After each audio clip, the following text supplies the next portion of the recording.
Things happen. Things happen and they're beyond my control. I'm just a storyteller. I just create the world and I let people loose in it, and then y'all do terrible things in it.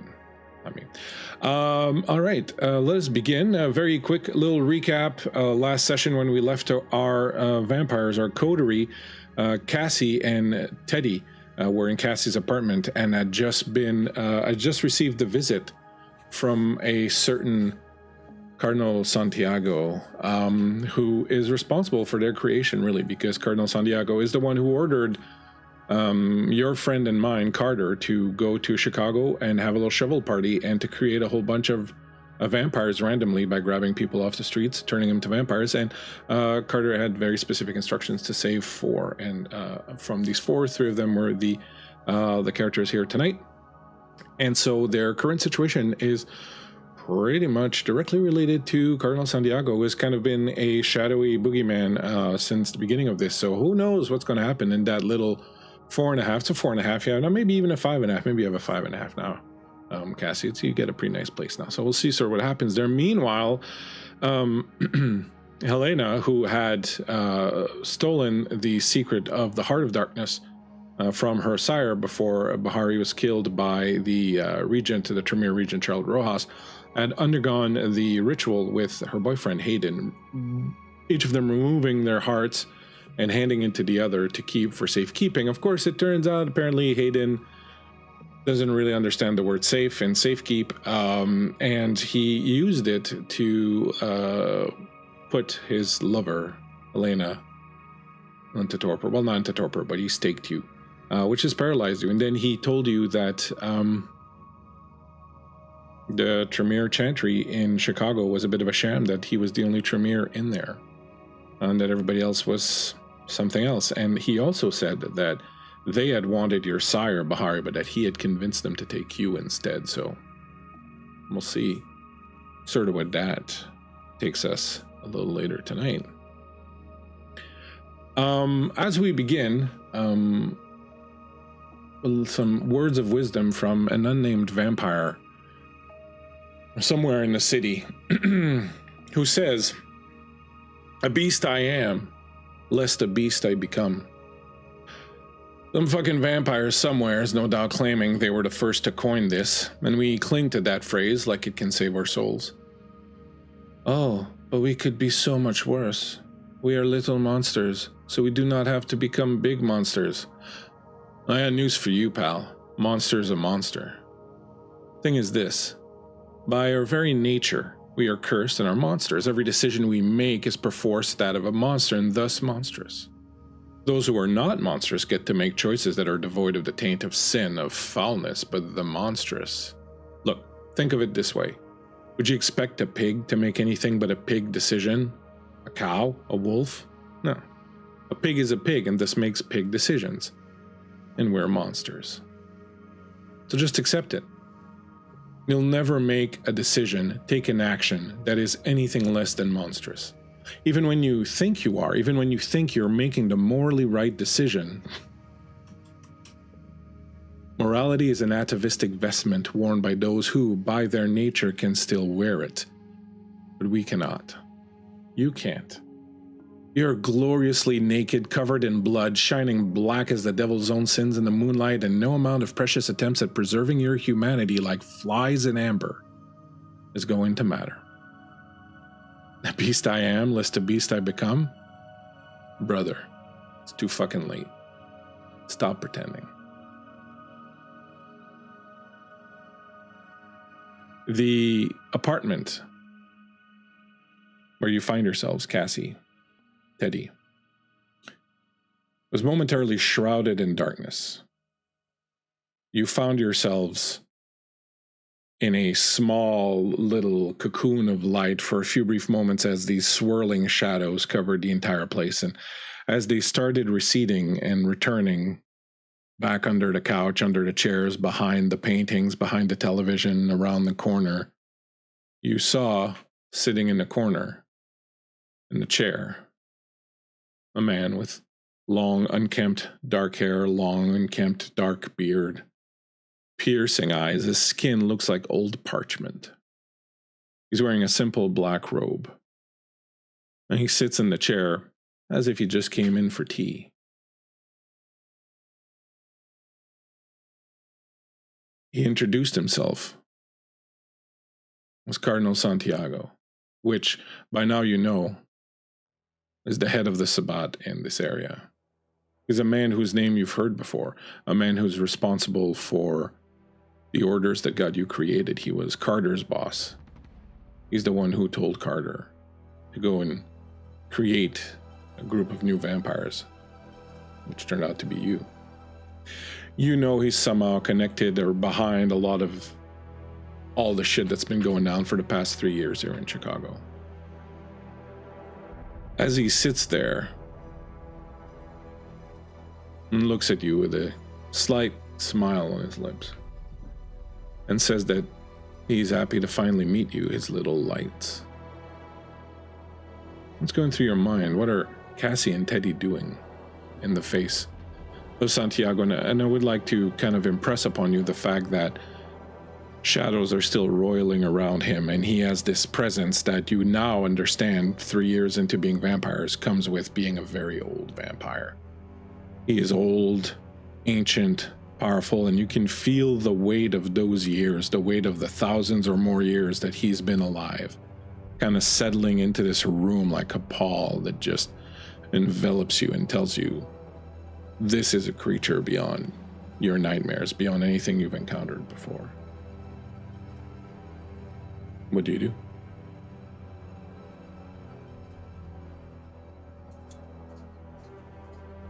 I think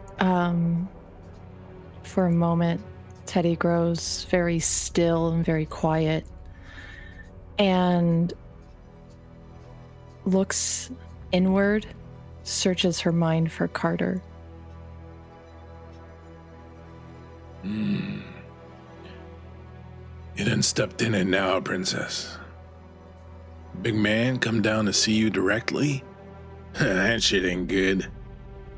Nothing good ever comes to the big man coming down himself. What you gonna do? I think she looks to Santiago and very plainly, why us? I think by now she's kind of relaxed. The claws have retracted. She's stood up a little straighter.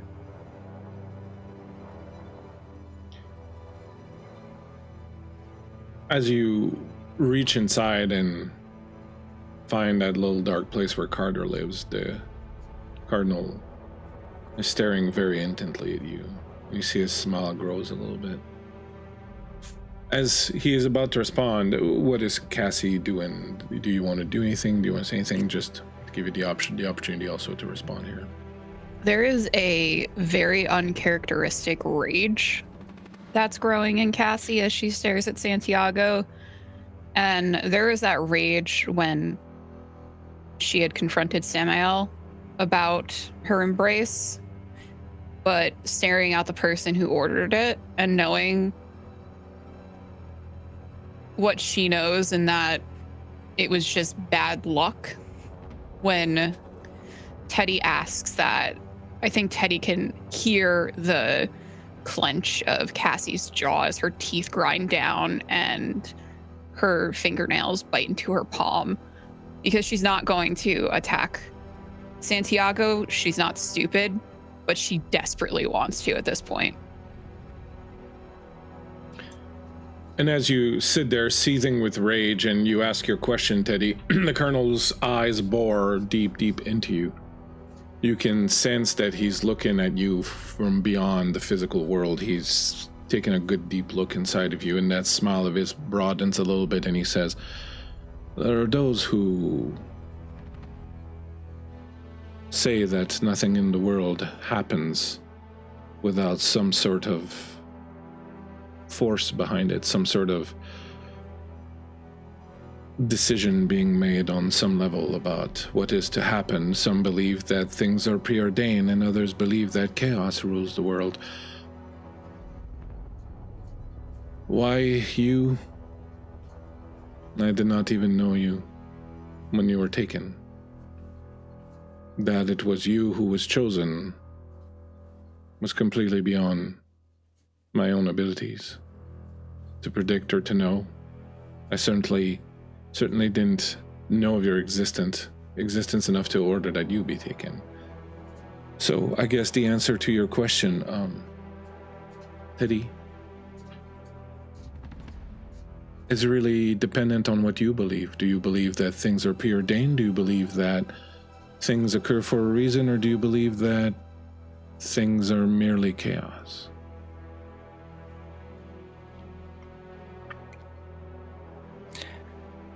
I don't know what I believe anymore. Here's perhaps a more pointed question. Doesn't matter. I like to hope. No.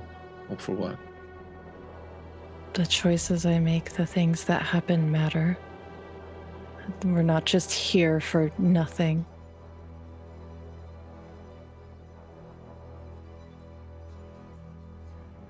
Child. There are forces at work in this world that are beyond even my comprehension. You cannot expect to understand all of it. You cannot expect to know all of it. What you can do is come to the realization that what matters is not why you are here, but rather what you do while you are here.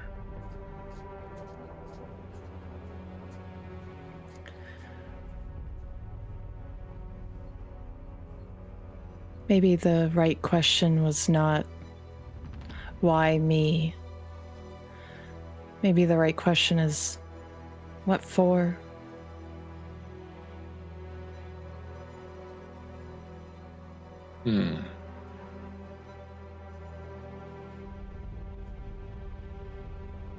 That I can answer. But before I do,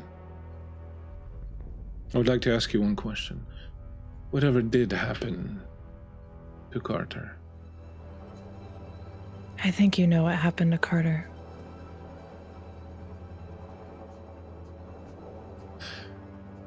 He was an unwitting pawn in an assassination attempt on my person.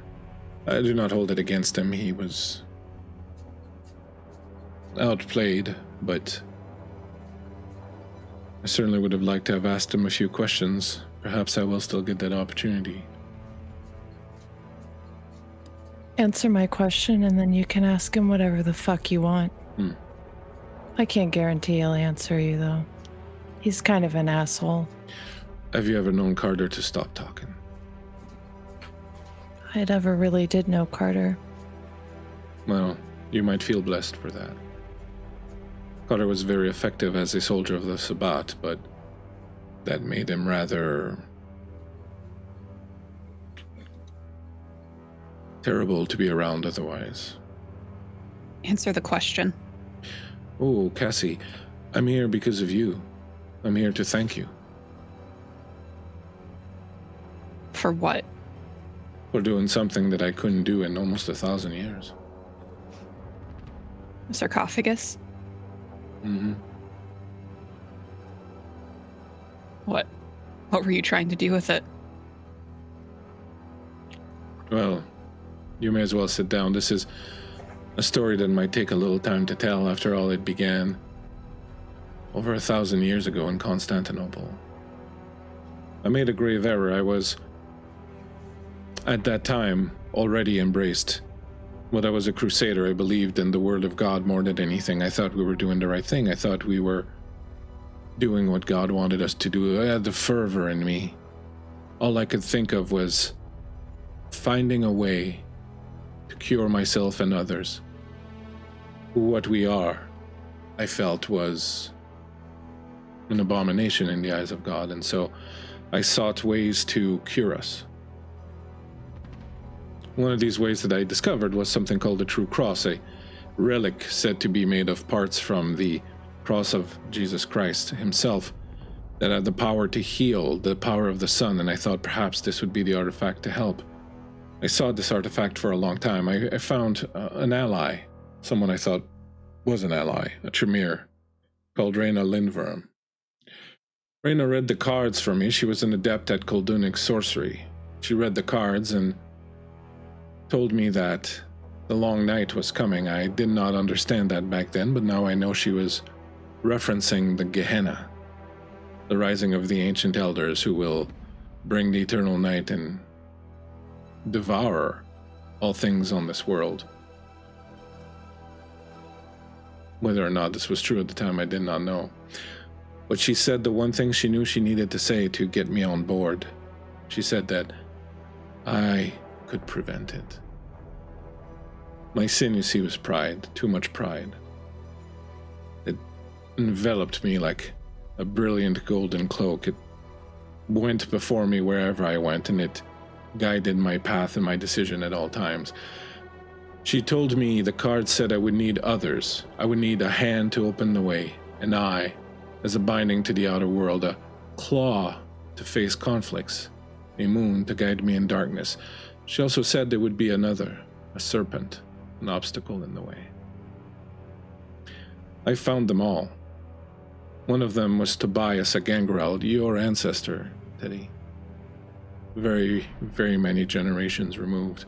Another was Ariadne, a Malkavian. I assembled them and led them to what I thought was our salvation. But Reyna had lied to me. Reyna didn't want to stop the long night. She wanted me to remove the lock on this sarcophagus. She believed that what existed in the sarcophagus was possibly the body of Zimshi himself, and she wanted to devour him, devour his soul to gain his powers. Before I realized that what was in the sarcophagus was not, in fact, Zimshi, but some rather more disturbing ancient evil, I taken the lock and I disappeared, intent on my own God-given mission. Instead of stopping the long night, you see, I started it. Since then, I've been trying to find a way to undo the mistake that I made. I came to the realization that perhaps closing the circle by bringing together a group of people the same as the original group of people, I would be able to close the circle that I had opened up. It took me centuries to gather the bright bloodlines together. Descendants of Tobias, descendants of Ariadne, descendants of Nath, all the others who had participated in this. Centuries of manipulating, pushing, finding, to finally get all these people together in the same place at the same time.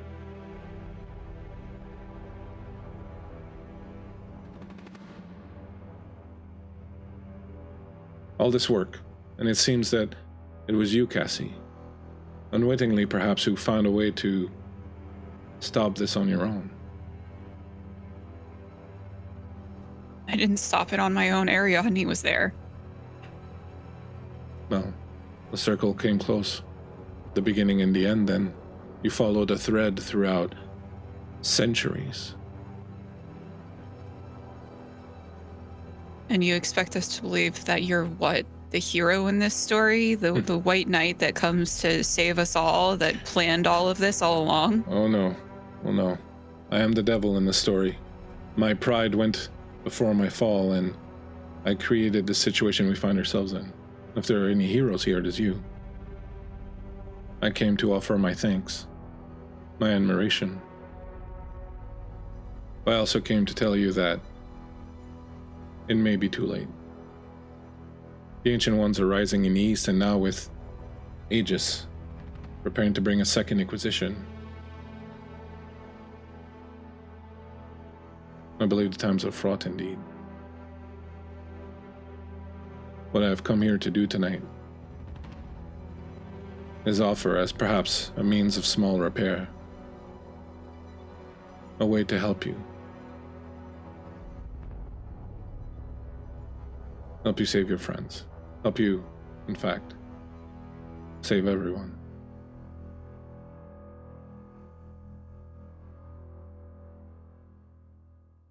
The question remains whether or not you may be willing to accept this help.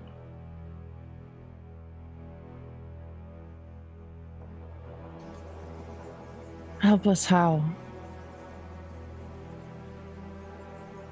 Why? With shadows, of course. And meanwhile, across the city, Helena, you are paralyzed. They've put a piece of wood in your heart in that clay jar that holds it, that you had given to Hayden.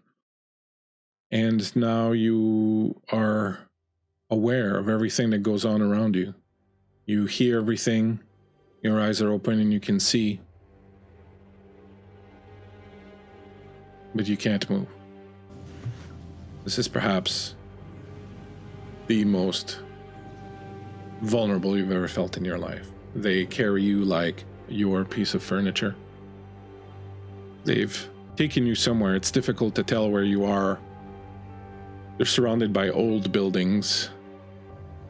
There's an air of it perhaps being a school or a university campus or something to that effect, but they've taken you into a abandoned old building. They've brought you into a room and placed you on a table.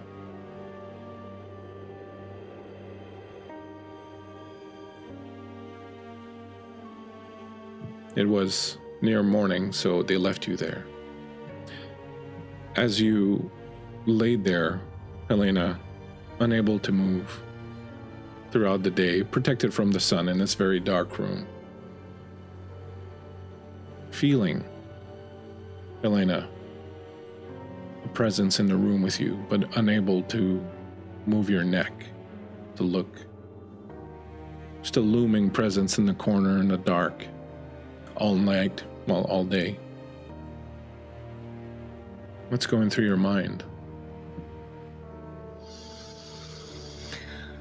I think part of her, through all of the anger she feels right now at this jump that's been had on her, is trying to trust Hayden. Regardless of what happens, she knows where his heart is kept. And if she can make it out of this, if she needs to, she can crush it. And he knows that. The other part of her is wondering what the hell is in this room with her. And is it behind her? This presence? Yeah, so it's like if you're lying, on a table, it would be like in the corner behind there. Can she speak? No. You are literally prevented from any physical movement whatsoever. Your body is completely paralyzed.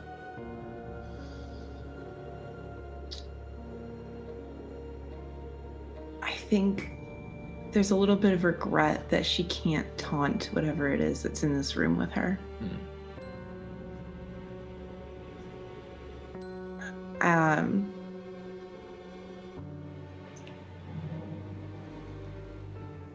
I think she might be a little afraid of it, simply because she can't see it.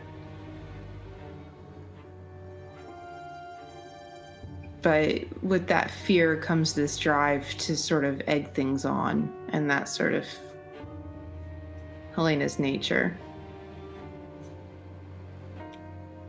I think you also, as a follower of the path of Lilith, perhaps remember that the Dark Mother teaches you that the path to power and wisdom is through suffering. Mm-hmm. I think that's part of it. I think that sort of diminishes some of that overwhelming fear and sort of pushes towards the desire to to seek out what it is instead. And to understand that if she has to suffer, then and she will. And she knows that to receive pain is to learn through that path. And she's willing to learn. And as you lie there throughout the day, thinking about all of this, feeling that presence hanging behind you,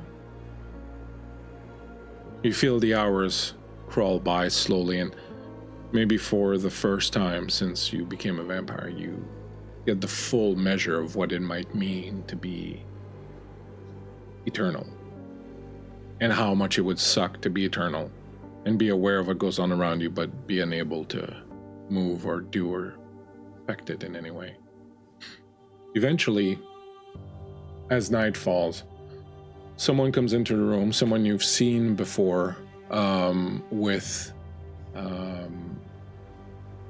Hayden. He's one of the other Tremors, though at this point you're not too sure anymore who's a Tremor and sort of who isn't. But he comes into the room, comes up to you.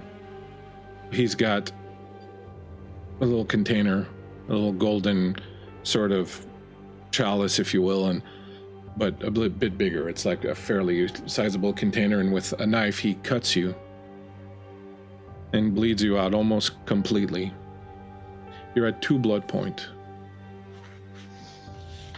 He collects all your blood and he looks at you and he says, he'll be in to talk to you any moment now. And he takes your blood and he leaves, and as he does, you feel the presence that you felt all night is gone. Eventually, Hayden comes in. And he comes up to you, stands next to you,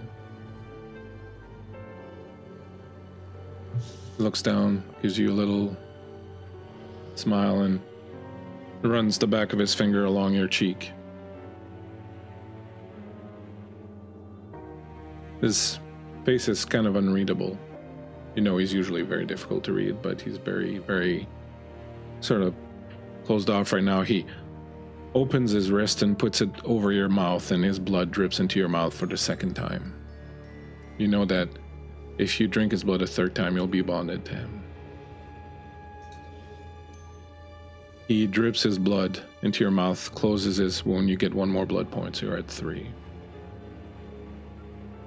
He leans down. You think he's going to kiss you, but he doesn't. He just puts his face right up to yours, his mouth near your ear. And he says, "Trust me."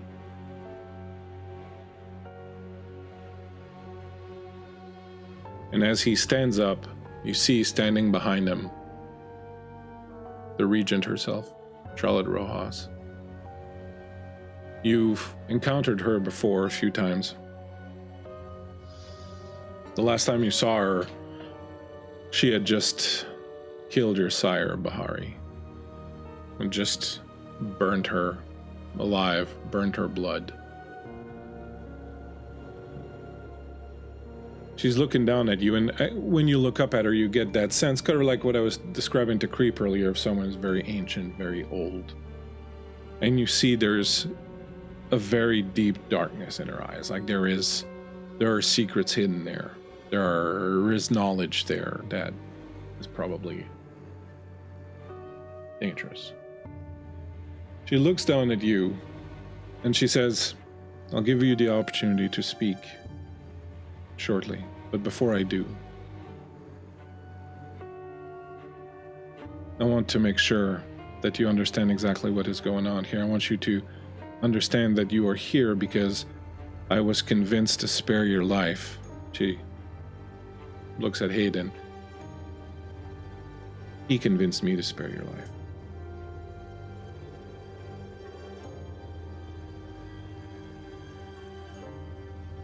I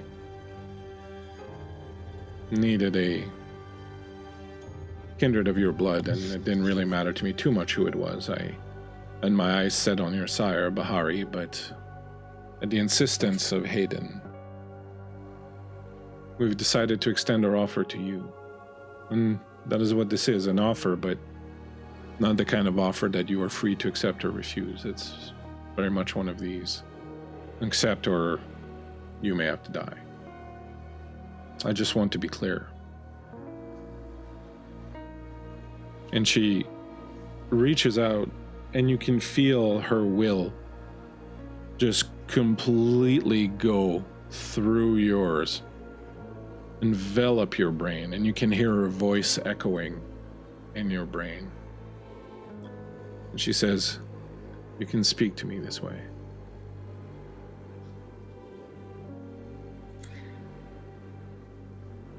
It's good to talk again.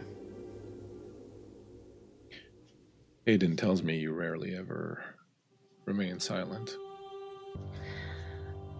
No, it's sort of one of my my little quirks there. Being a business owner, you know. I gotta be a good salesman. Oh yes, your trinket shop.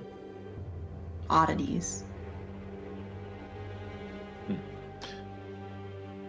Oddities. Anything interesting? Anything you think I might be interested in? Oh, I have a whole warehouse basically in the back. You could have a look-see anytime you'd like. Well, I'll keep that in mind. You seem like a crystals kind of girl to me. Do I really now? Amethyst is great for multitude things. Clarity being one of them. And man, I would love some of that right now. Clarity? Yeah. Well, I can offer you a little bit. I guess it's only fair I tell you a little bit about this offer, seeing as how it may cost you a lot to refuse it, but I'm sure that doesn't frighten one such as yourself. A little heart of darkness, boiling around every sin in this city, squeezing it, savoring it. Quite a little empire that you started building for yourself. So you've taken notice. Mm-hmm. I hear you've taken notice of a friend of mine who has taken an interest in you also. And who might that be? We'll speak more on that later. For now, what is important, Helena, is that you understand that what I seek to accomplish is monumental. That you can have a place in it. And you might even get to have some of your friends in it, if you want.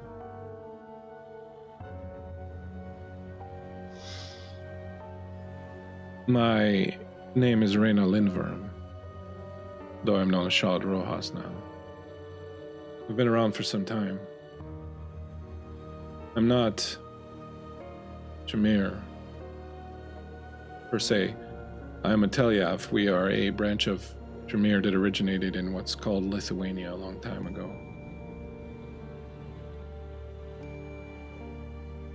About a little over 1,000 years ago, I performed a tarot reading that gave me some insight into what has come to be known as Gehenna. Now, perhaps you have not heard of this before, but in the ancient texts and the ancient scriptures of our kind, it is foretold that there will come a time of great strife called Gehenna, where the ancients will rise and seek to devour all that is on earth. I believe that time is upon us. I believe that time has been coming for a while. And I do not plan on being a victim. I don't think you like being a victim either, do you, Helena? I hope I don't come across so weak that you would mistake me as one who will be victimized.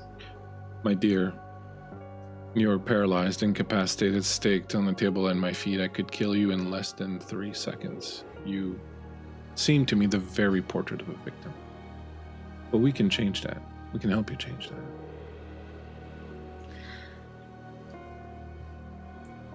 See, Reyna, I just want to make something extremely clear to you. Mm-hmm. I'm not afraid to die.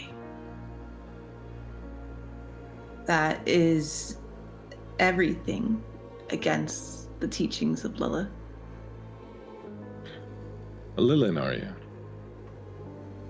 Isn't it obvious? I hang out at Seven Sisters.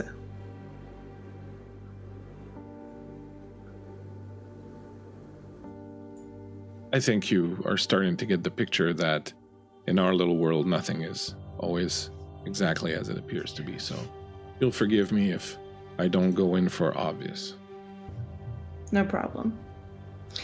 But just to be clear, this is not me discounting or discrediting whatever offer it is that you have for me. I just want you to understand that if you were to kill me,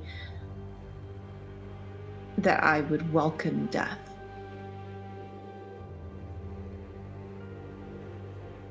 Sedites are a dime a dozen.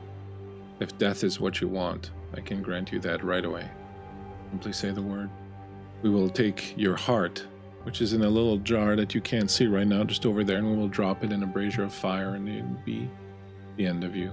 And if that is what you want, I can do that right now. Just say that word. Is not what I want. Then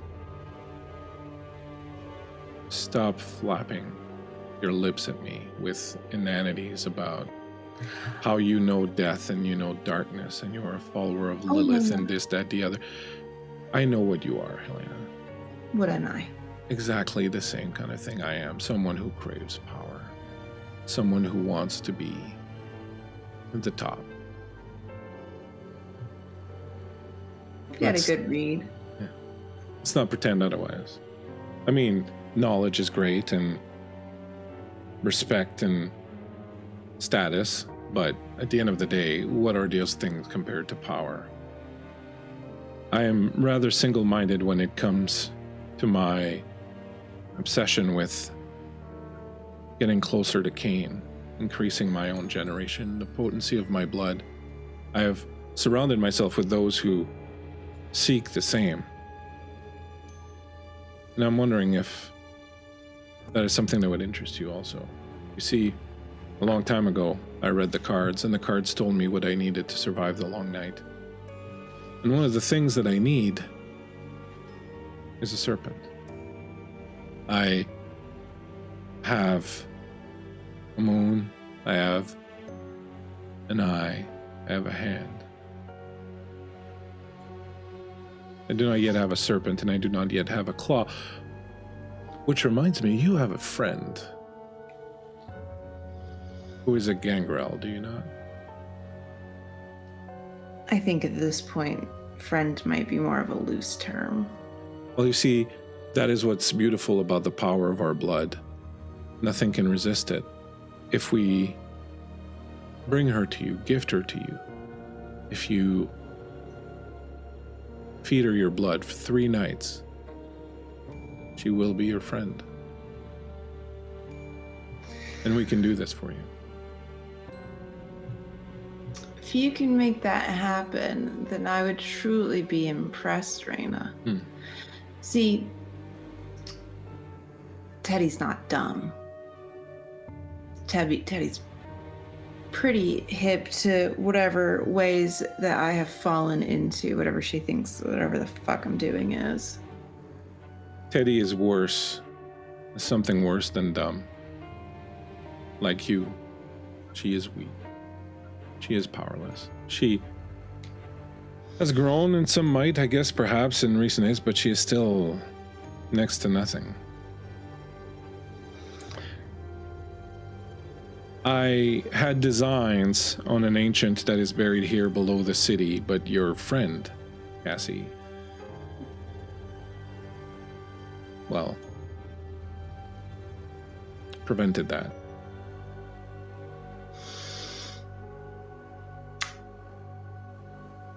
Well,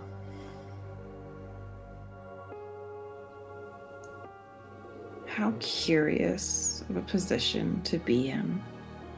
So needed, but also not. I don't trust you. You're a snake of the basest order. And so before I allow you to be free again, I will have Hayden blood bond you. There's one more night to go. After that, you will be released. I have plans. They include the presence of a Methuselah. Not in Chicago. Further north in Montreal. Buried somewhere in the St. Joseph Oratory. A Malkavian named Brother Andre. That is where we're going. Me and my friends. We will find him, and I have a ritual that allows all of us to benefit from his blood. The cards, which I believe in, have told me I need certain people around me to ensure my success and my survival during the long night. And I need a serpent. I do not care which serpent it is, but Hayden seems to think that he would like you to be there. And so in deference to Hayden, who has been very useful to me, I am willing to let this serpent be you. It's a pretty generous offer there. It's not an offer. It's Kind either of something is. you do or you die.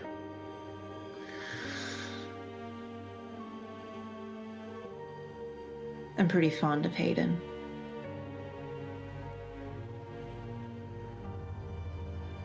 Being blood bonded to him, that's a big step in a relationship for a girl.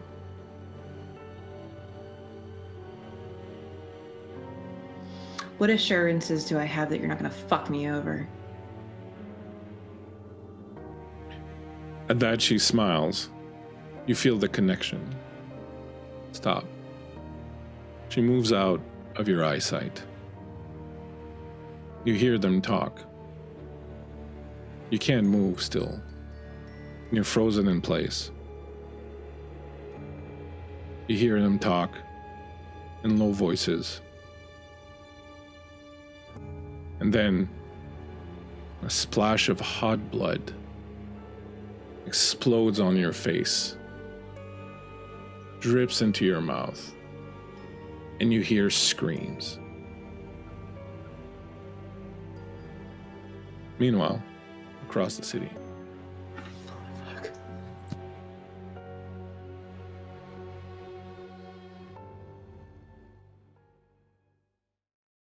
Back in the room, in the apartment, in the 3.5, which is so nice and cozy with all these little shadows flitting about.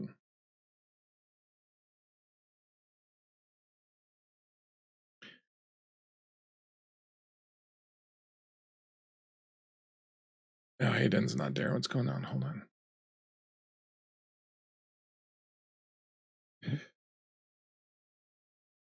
Your friends, they're being held by Aegis.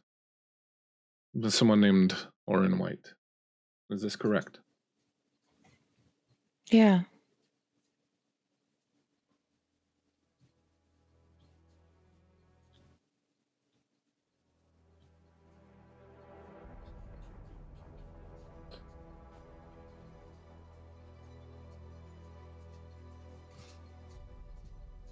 Aegis has been focused for a long while on the creature buried beneath the city that Cassie has put away for good. Their plan, I believe, was to unleash it and then kill it to show the world's governments that we exist and that we are a threat. They can't access this creature now. In the east, there is A song that is being played, a beckoning that is calling all the elders of our kind. A conflict that is arising in the Middle East and Africa. The Sabbat are there in droves now. They're hoping to uncover antediluvians, which are exceedingly old vampires. In reality, they're simply uncovering the bodies of torpid elders and drinking them dry. They're devolving into pure savagery. My brothers and sisters in the Noctis Amici are prepared to defect from the Sabbat to the Camarilla if we can find a way to manage this situation, but with Aegis unleashing a second Inquisition on us here and this Gehenna war occurring in the Middle East, our kind will be faced with a battle it cannot win. Aegis has been focused on killing the Unnamed One. But if they could be directed to the Middle East and to the threat that is rising there, if Aegis could take their fight there,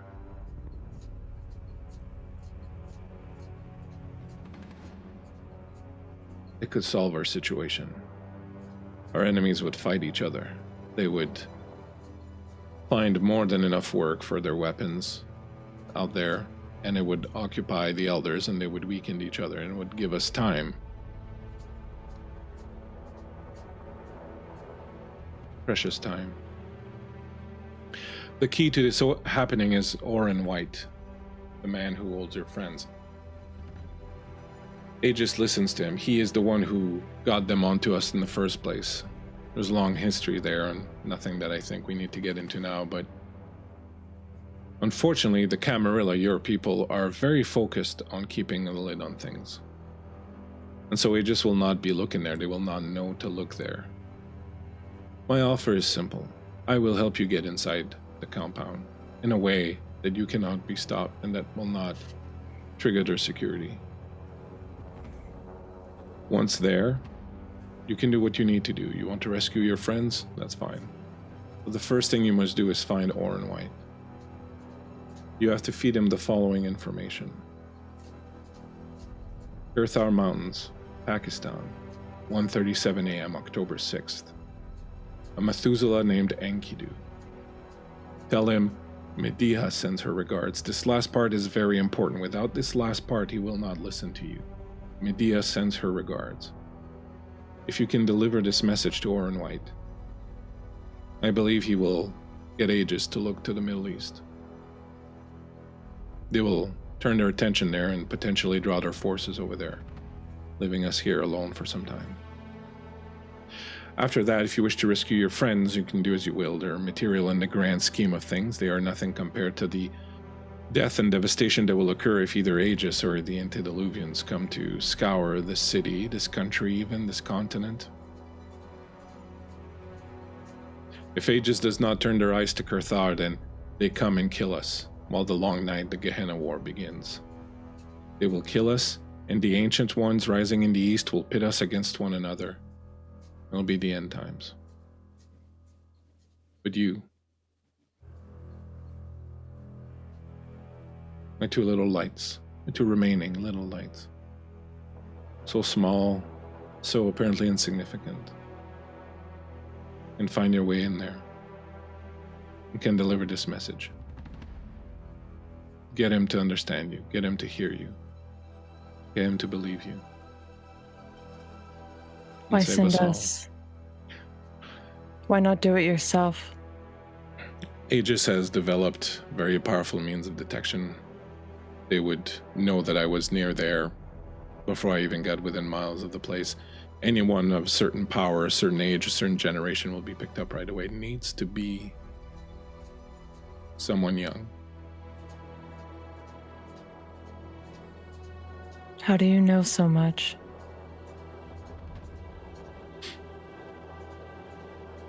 One does not become a cardinal of the Sabbat without cultivating certain areas of influence. I have been watching the elders, the ancients. I have been waiting for the long night to happen. I've been fighting against it for 1,000 years.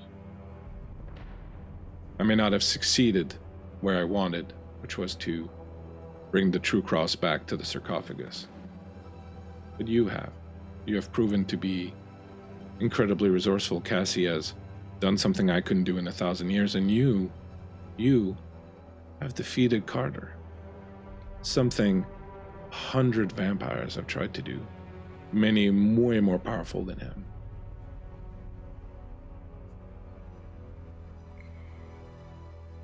But how do you know about all this ageist shit?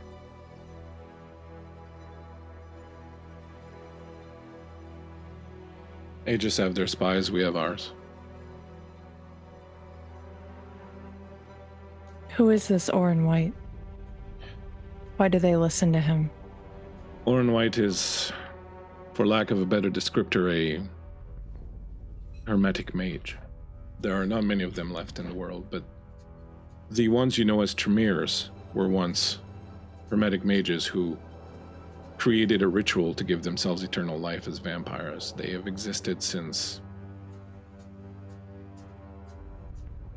before written history. People who have access to powers that allow them to change reality around them. Orin White is someone who has long known about us and been personally affected by our kind. He has a very strong vendetta against us. He's been working tirelessly for a few decades now, trying to get anyone to believe him that we are here, that we exist. And he finally found Aegis. He hates us, plain and simple, for something that was done to him some time ago.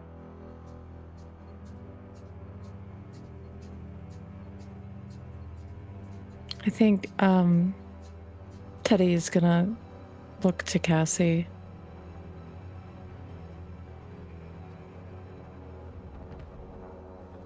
Cassie's fidgeting with her hands, picking at the skin around her nails. And she's listening really intently to Santiago. And after a moment, she looks up. What if we just let them kill all of us? What if we are a blight on this world? What if we're the ones who are unnatural?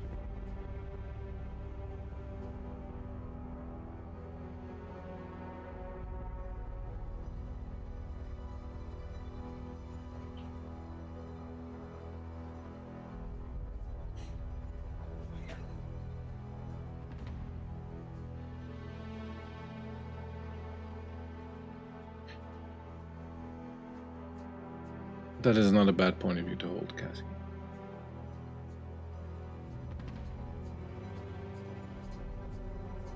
It's not a bad point of view to hold. However,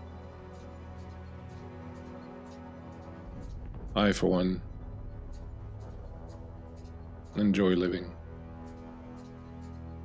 I, for one, enjoy seeing the years go by, seeing civilization grow, seeing humanity extricate itself from veritable mud, build everything they have built, travel to the stars. We are immortal. We are creatures of legends. We have powers that go beyond their understanding, and yet none of us have ever traveled to the stars. They have. Their ingenuity, their capacity for accomplishing great things comes from the fact that they are mortal, and they know it. And the flame that burns the shortest burns the brightest. My flame cannot burn bright, but I enjoy washing theirs. I enjoy seeing what a creature, given almost nothing but a certain amount of intellect and two hands, can accomplish, simply because they fear death. I do not fear death. Death doesn't come for me. But I enjoy being reminded of what it was like to fear it. It makes things taste better, makes colors brighter, makes the night sky So much more beautiful.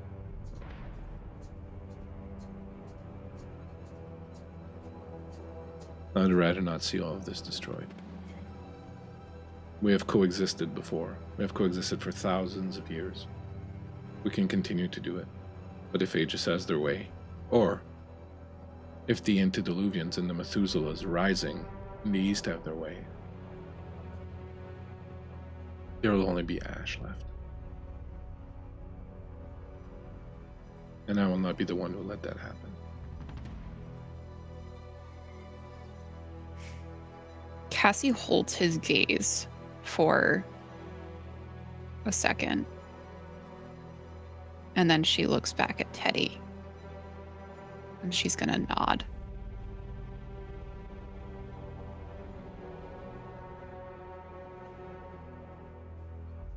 I'm certain you will want to discuss this. The party at Oren's is tomorrow night. Nothing can happen until then anyways. I will suggest you take the rest of the evening to think on this. Decide what you wish to do. Perhaps gather whatever help you may need. I'll return to you early tomorrow night. And you will tell me whether I am taking you there or not. If you decide not to go, I will simply leave. I will be done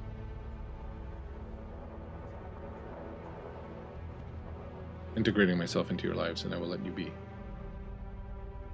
I already owe you, Cassie, the greatest debt for having accomplished what I couldn't do.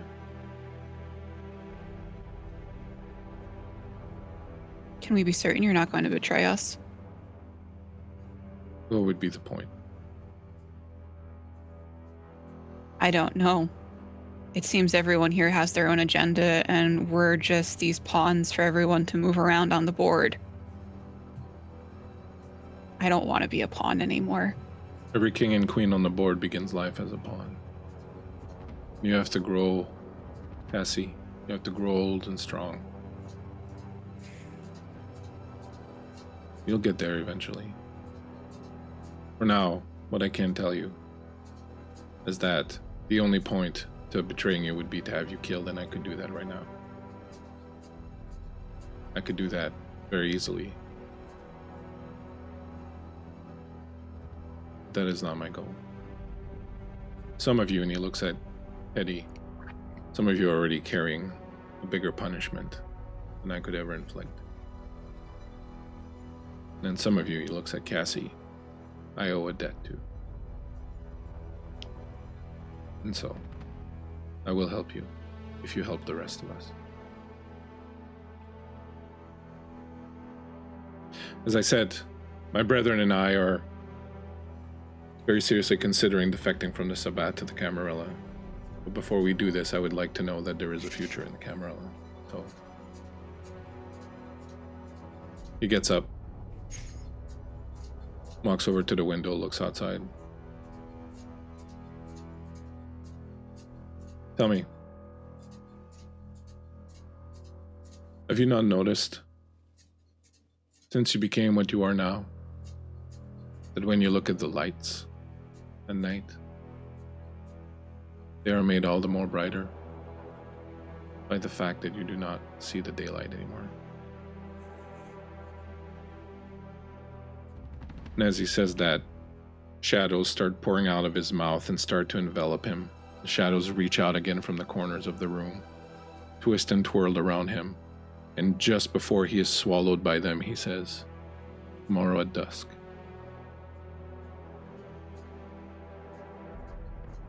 You are left alone in the room. I think Cassie instinctively reaches out to Teddy. She hadn't done so before in fear of looking weak, needing a support in front of Santiago, but she instinctively just grasps onto Teddy's arm. Yeah, I think Teddy wraps her arms around Cassie and holds her close.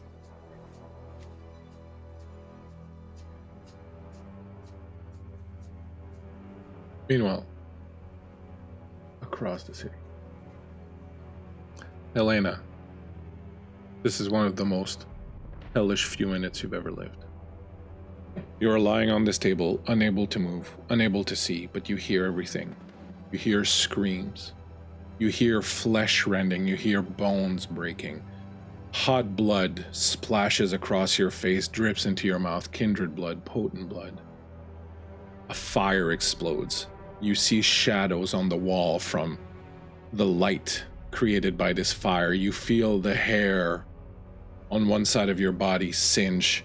Your clothes catch on fire. You are lying there, immobile, unable to protect yourself, as fire slowly starts to consume your clothes, starts to burn your flesh. And then you see it out of the corner of your eye.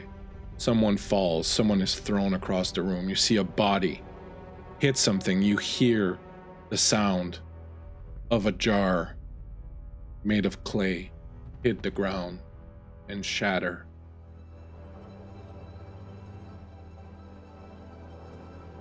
Your fingers move. You're feeling slowly your body start to regain strength. You feel the rigidity in your limbs start to go. You're hearing still. You still can't look. You still can't turn your head, but you're hearing these horrible screams of pain. Roar. This giant, deep roar that sounds like giant rocks being grated upon other giant rocks. The scent of blood is everywhere. Your body starts to be able to move. What do you do? Helena immediately will sit up and look for Hayden. You sit up. You look around the room. The room is charred, fires everywhere, blood all over. You see bodies on the ground. It's difficult at this point to tell who's who. Everything is ripped apart, shredded. There's just meat and blood and bones protruding and bits and scrapes of cloth.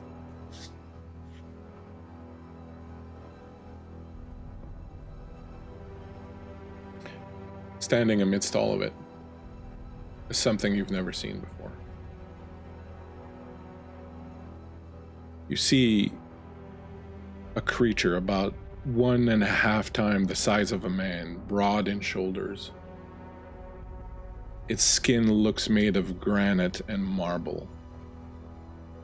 It has wings perched on its back, long claws made of stone. It is covered in blood. It has horns that curl around its head, dripping with blood. It stops and turns and looks at you.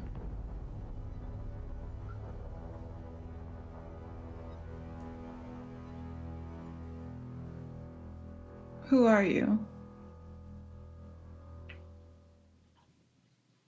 Slowly, the color of the flesh changes. The body shrinks. The wings retract, unfolding this creature like a cocoon. It shrinks. The wings become vestigial, disappear. In moments, you recognize Hayden.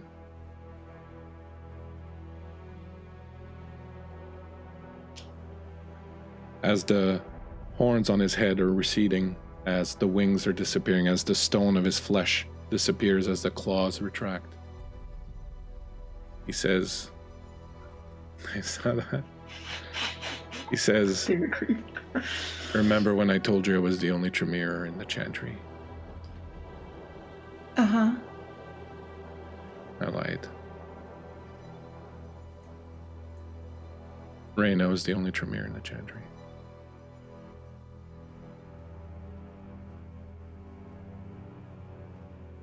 She looks around for Reyna. It's hard to tell. Everything's ripped apart, destroyed. You see red hair mated on the ground in the blood. Oh, fuck. Oh, fuck. I needed to get her out of the chantry. Should have been impossible to kill in the chantry. I asked you to get Teddy to send the Anarchs as a means of seeing where your allegiances really lied, and you did really good.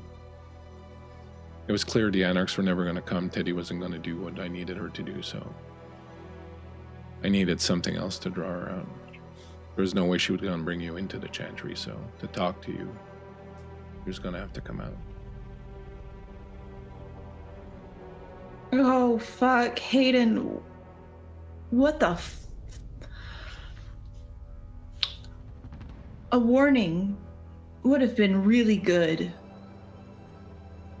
My love, you're a terrible liar.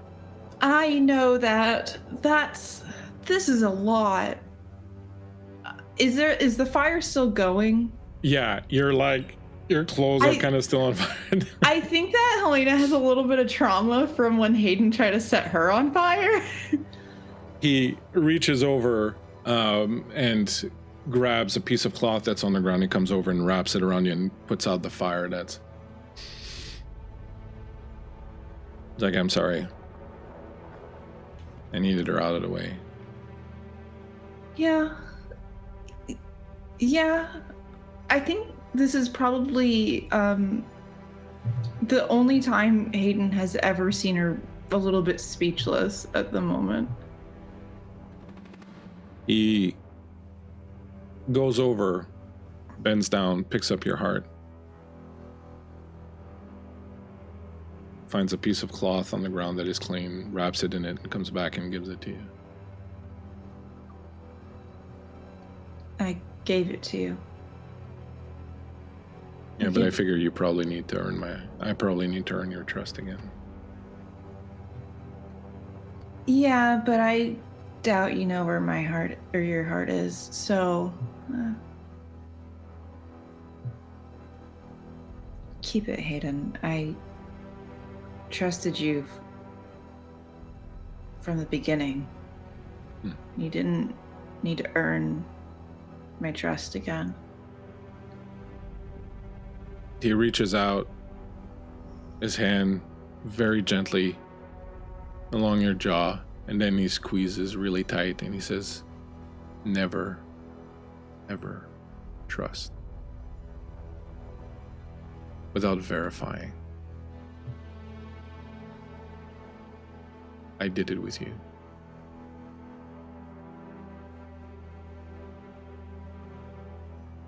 Reyna was a traitor to Clan Tremere, and so needed to die. I spent decades trying to find her. And when I did, turns out she was hiding here.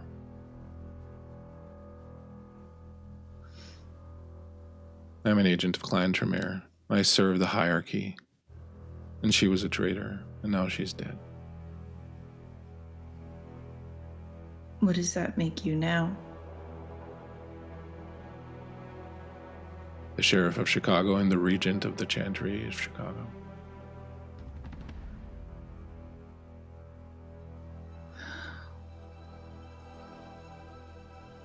Come. What happens?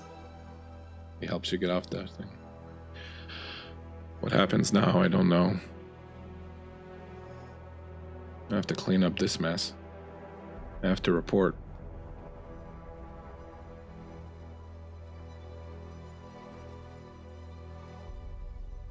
Helena. Sorry. No, go ahead. My dear. Please, no, go. What's the prince going to say about this? This is none of her affairs. This is not Camarilla business. This is Tremere clan business. What the fuck does the prince have to say about any of it? We exist outside of the Camarilla's rules. We just like to pretend that we're part of the gang. Right. Yeah, that makes sense for sure.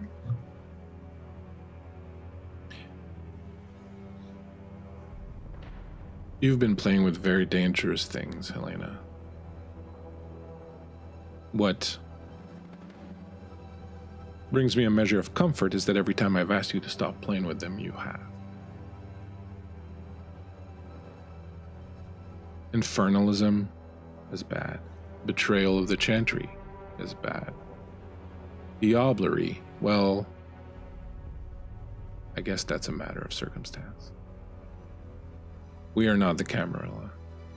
We are not the Sabbat. We are the Tremere. We make our own rules. But you have to be careful.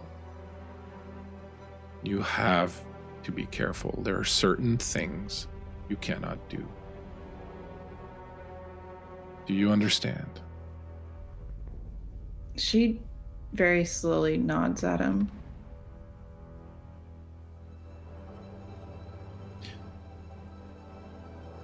You have a little kingdom of your own here, a little empire. You're free to run it. You're free to do what you want with it, within certain parameters. And as long as you remain within those parameters, I will protect you. I will help you. He runs his back of his fingers down the side of your cheek, and I will love you.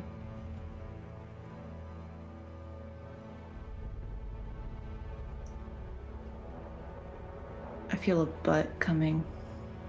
There are children who like to play with fire. You are a child who likes to play with darkness. You have to be careful. Take it slow. You have your entire life ahead of you. And the worst thing you can do, Helena,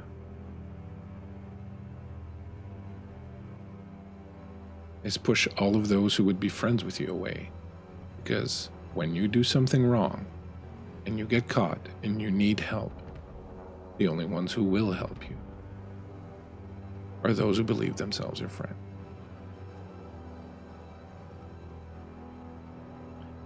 And so we do not sacrifice those lightly.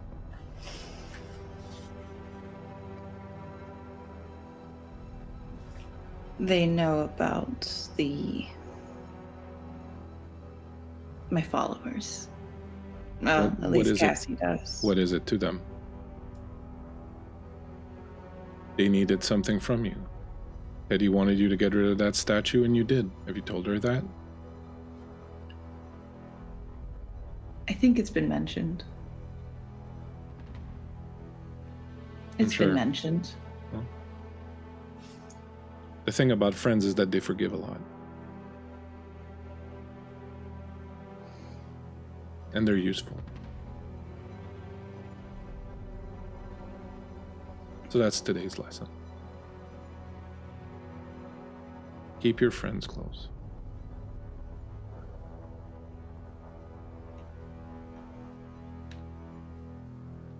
I think Helena pulls her phone out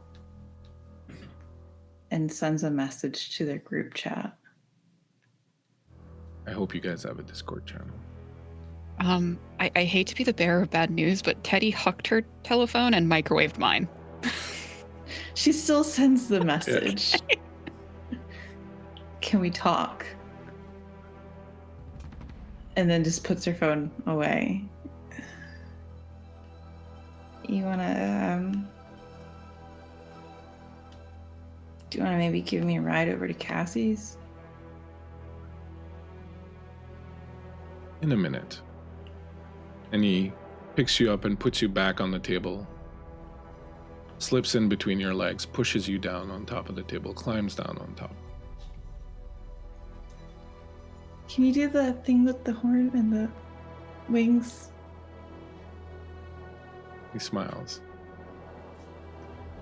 And don't tell anybody that I asked you that. Would anyone believe you?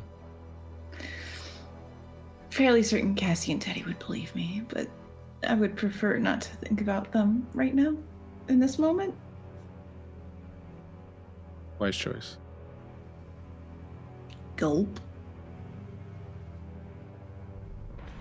Meanwhile, across town, hey, Shelley, yes, just in time for the gargoyle on vampire sex. Across town. The two of you are, it's 10:22. Let's take a break here. Maybe. Let's take a break, and we will return after the break, giving these fine people here a moment to go pee and vape.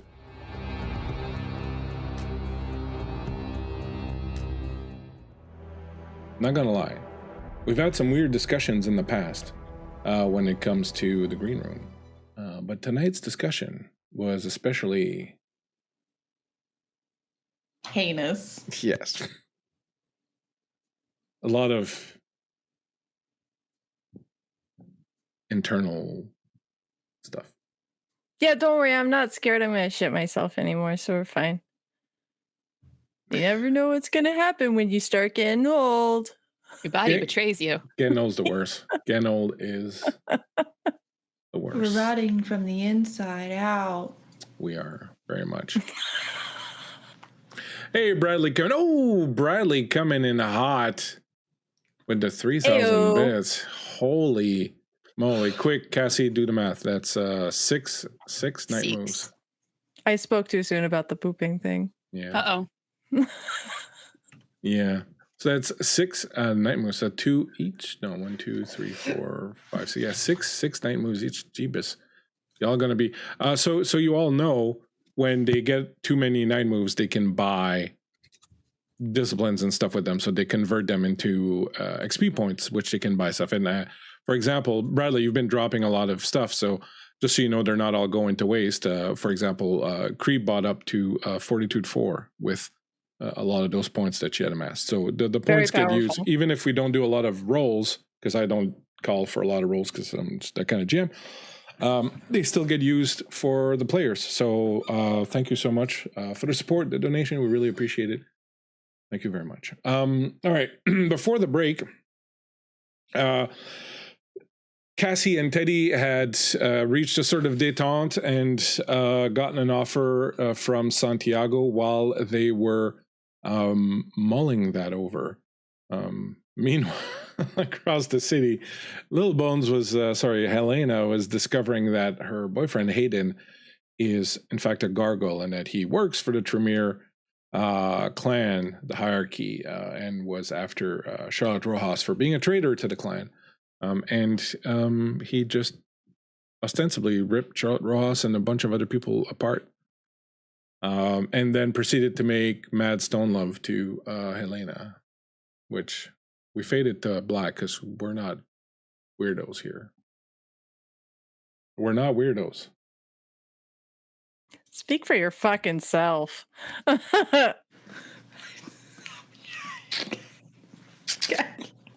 not the slurping sound.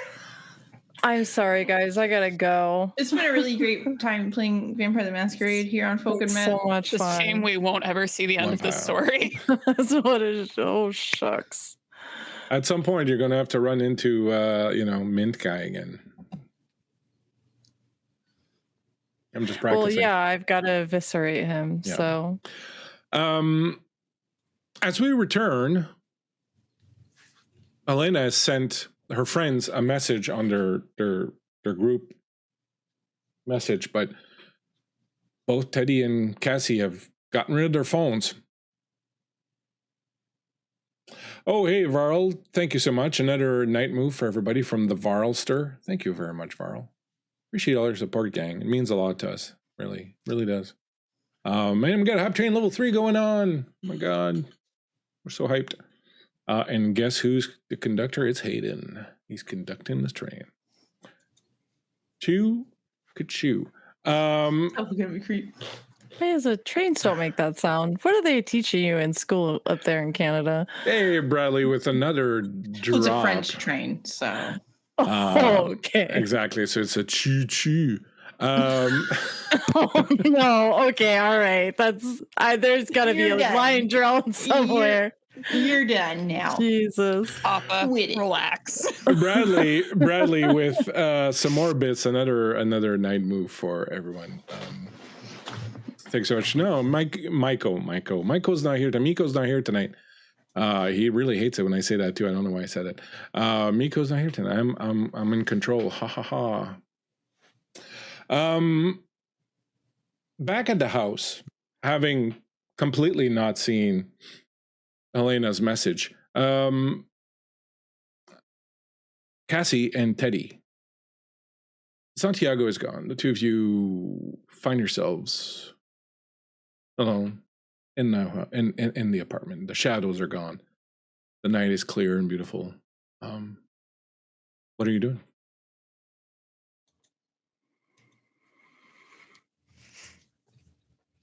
I think Teddy's kind of gone back to pacing, and as once again slipped back into her own mind, looking for the voice of Carter.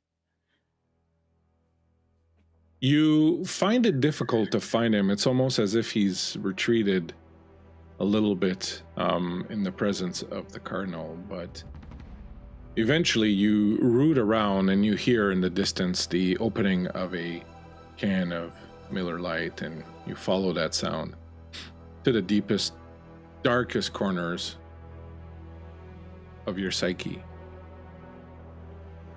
Well, that was interesting, Princess. You're still alive. I take that as a win. Maybe. Do what you want. You come here just to hang out with old Dad, crack a beer, pull up a chair.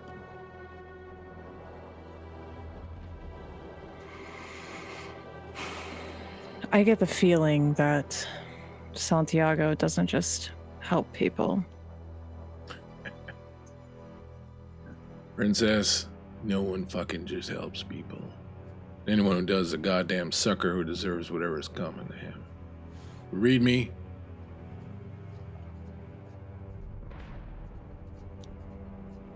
Were you there listening, or were you too busy hiding with your tail between your legs? You know you're not actually talking to me, right? You're talking to yourself. You're just imagining what it is that I would say if I was here to talk to you. Is that so? Fuck, I don't know how this shit works. I've never been eaten before. Well, I've been eaten, but not in this way. I've never been diablerized before. It's new. It's a new thing. Trying it on. Answer the fucking question, Carter. What, are you asking me if you can trust the fucking Cardinal of the Sabbat? Let me ask you this, all right? Let me ask you this. Would you fucking trust me? That guy is 100 times worse than I am. He's a fucking Cardinal. He's the guy they put in charge of fucking 100 other idiots like me. So, Princess, use those 2 fucking brain cells you got left and rub them together for a good little second here and ask yourself that question. Think a guy like that gets where he is because he hands out fucking freebies at the door like it's Halloween and there's fucking kids coming around looking for candy? So what? He gets what he wants and he just kills me? You fucking stupid? I raised you better than that, girl. No, he doesn't get what he wants. You fucking get what you want. You fucking get what you want. You decide what it is that you want, you go and you fucking take it. And if you gotta use his help to get there, then that's what you do. You go and get what you want.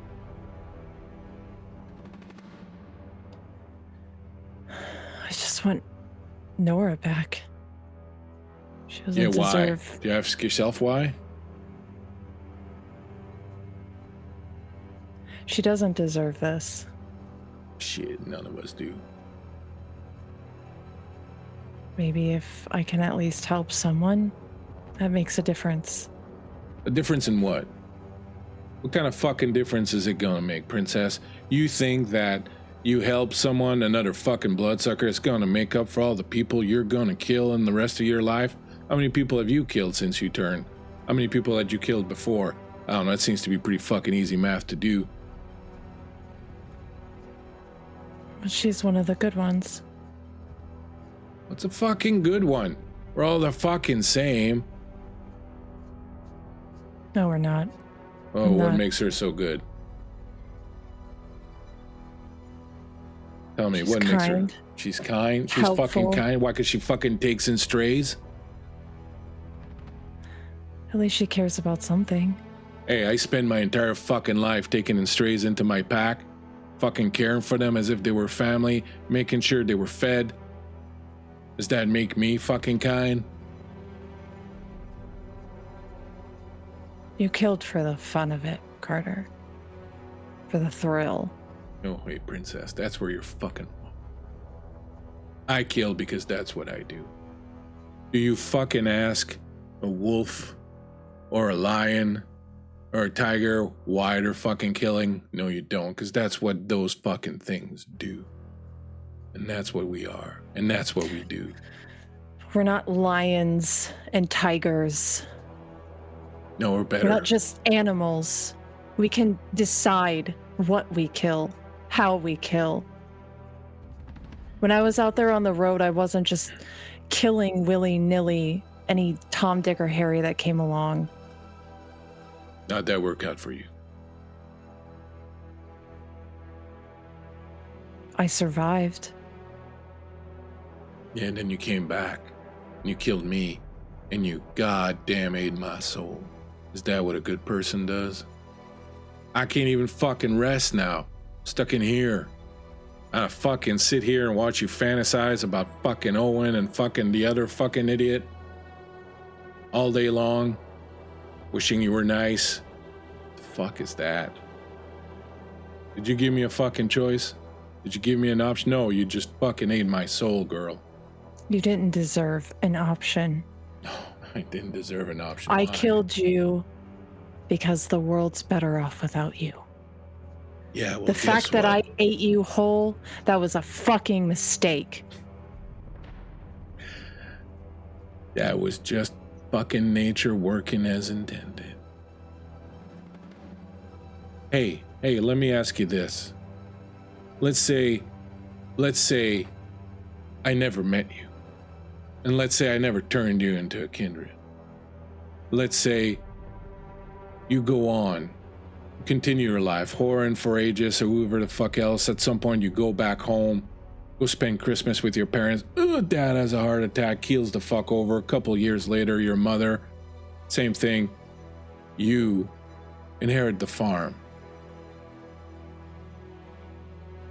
The young replace the old. The young get what the old have. It's always been that way. And that's all you did.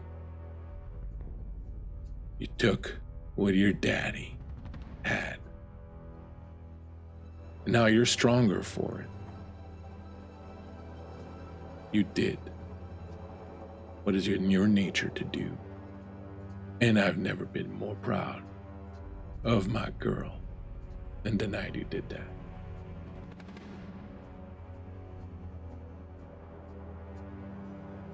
I don't need your approval. No, but you need my strength. You need my blood. Feeling a little better since you ate me? Feeling a little stronger? Feeling a little tougher? Think it's not gonna come in handy when you're dealing with fucking idiots like Aegis and the Cardinal? And he'll be fucking happy you ate me then. Hey. I don't. Hey, you know when you stop fucking hurting about all this shit? When you stop fucking thinking it's wrong and when you stop caring about it. When you accept who you are and what it is that you do.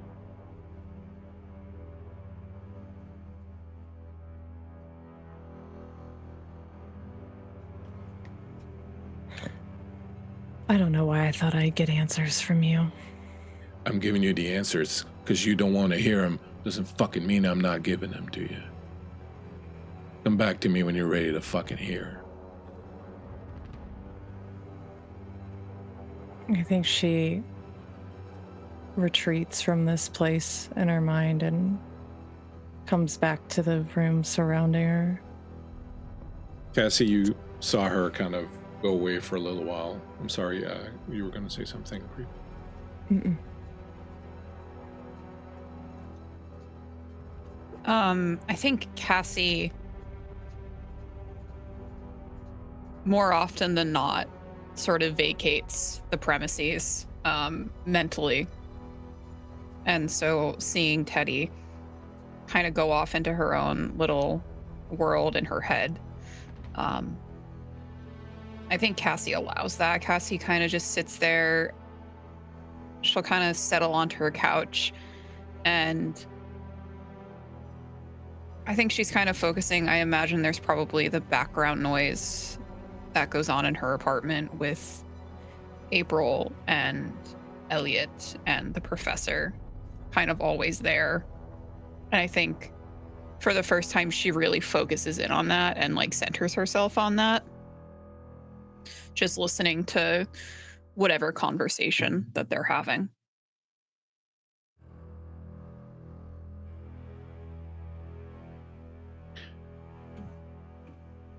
You find silence waiting for you.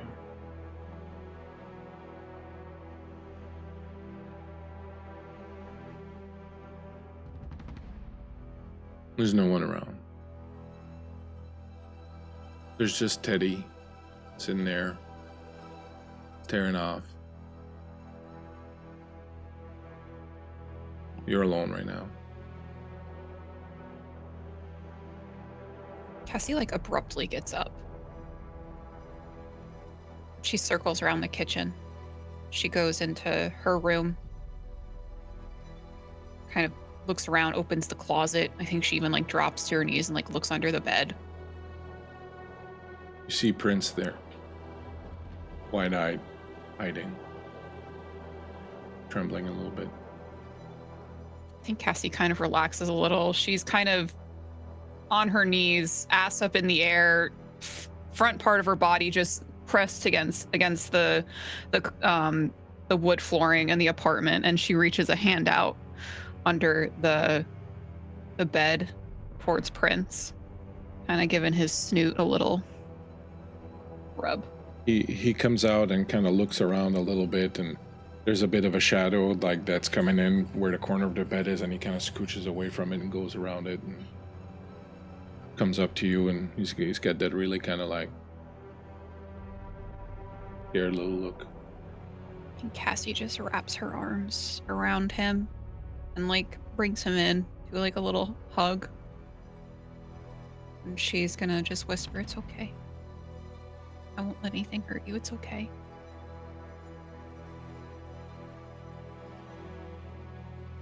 Teddy, you come to. You don't see Cassie anywhere, but you hear her whispering from her room.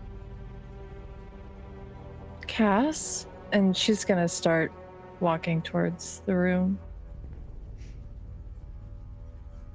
Cassie looks over her shoulder as you come into the room, and she's still like got Prince just wrapped up in her arms. You didn't like the shadows? Yeah, she's gonna kneel down and give Prince a little pat to the head. Seems Are you very okay? happy to have his mummies around him.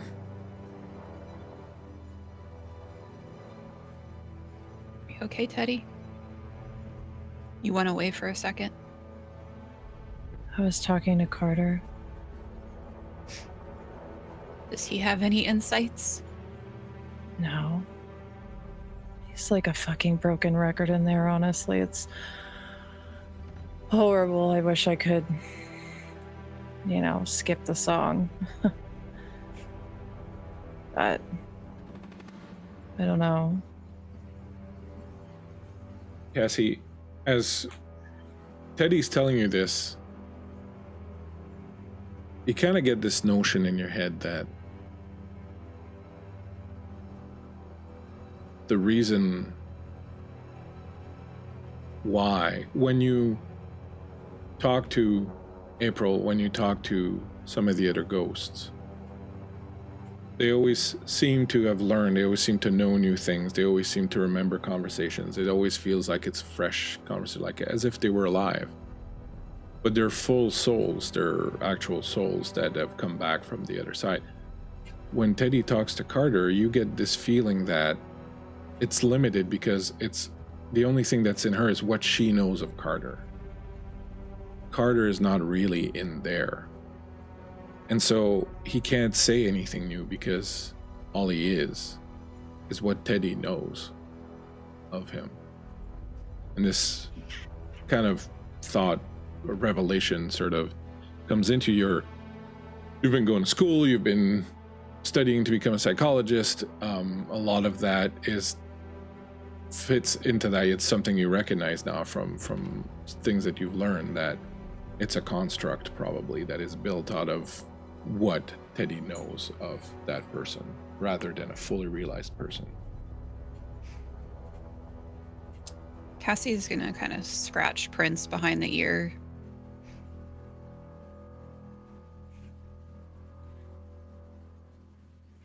You know, we sort of create a version of people in our heads based on what we know about them.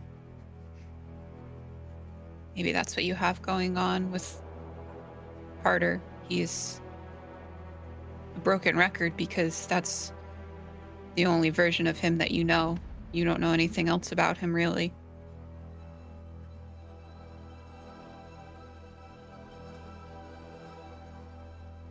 Yeah. I mean, it makes sense. I don't even know why I asked him anything, if I'm being honest. It's not like I really care for his opinion. I mean, it couldn't hurt to have another person's perspective, I guess. Regardless of who they are. What do you think about all this? You know, I'd asked the question about what if we just let them kill us? And I guess that was kind of a test of sorts for him. To see what he said, to see if he would call me weak. And he didn't. He didn't call me weak.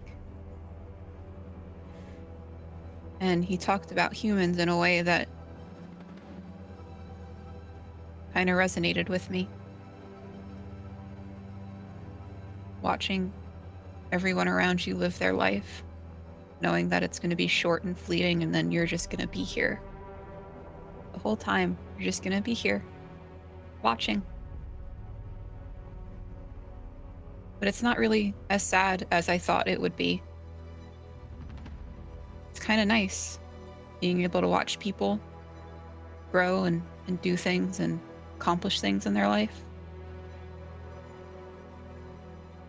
I know that if we accept his help, that means that we're playing into his plan, but that doesn't mean we can't accomplish our own plans. That doesn't mean that we can't rescue Nora. So what if he's using us? We're going to use him too. It just seems so easy. And I think that's what scares me. As you say that... Oh shit, you don't have a phone anymore. I'm still sizzling in the microwave. Smells really bad, I think. Probably smells really bad. And that really messes up my plans. But we'll roll with it. While you're thinking that, across the city, having finished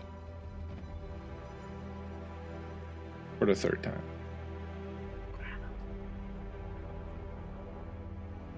you are coming out of what you now see as one of the older buildings in the University of Chicago campus. You've managed to find some clothes. Hayden has dressed also and returned to his regular form. He steps out with you, leads you to his BMW. He's like, I might have to come back here and clean this place out. But I'll drop you off. Where do you need to go? Did anyone get back to you? No, and that sort of makes me a little bit more wary, but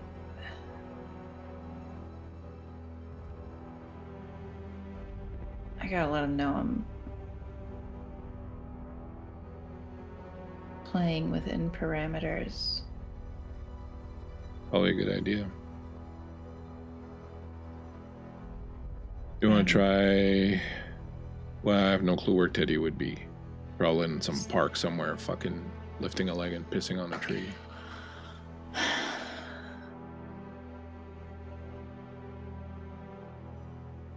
You've got to understand that Teddy's got... She's got something about her. She's gonna be really strong one day, I think. She keeps fucking diablerizing elders, she will, but she's also gonna get herself killed. Well, you had made an offer previously. And, you know, that whole thing about earning trust back. Maybe I'm reconsidering it. If it'll help get Teddy on board with you, I'll do the ritual. It's no big thing. I think she'll kiss his cheek. You don't tell anyone what you saw in there, right? What am I supposed to tell the girls? I'm just saying. Would I just come back to them and say, hey, I'm cured? The crazy's gone. No, you know, the thing is this. People generally want people to be the way they think they are. So people want you to be, these two, they want you to be the nice Helena that's their friend. And so if you come back and you're that and you don't overdo it, they're just going to be happy to have their friend Helena back. And they're probably going to be suspicious and they're probably going to ask you some questions. But, you know, what you're doing, really, in the grand scheme of things, it's not that bad. You're amassing influence in the human world. You're giving people what they want. At least you're not out there eating souls, like some of them. Yeah, but you're going to fix that part. Well, I can't fix it. I can hide it. Visual, I can yeah. hide it. You know what I mean. You go back and you tell them that you feel like you're losing them, like there's a rift that's growing between you, and that you're afraid that the things you've done recently are creating that rift, and that you fear being alone without friends, and that they're your only friends in the world, and that if there's anything you can do to make up for some of the shitty shit you've been doing, then you're willing to do that, and you just treat them like your friends. Because that's what they are. Yeah.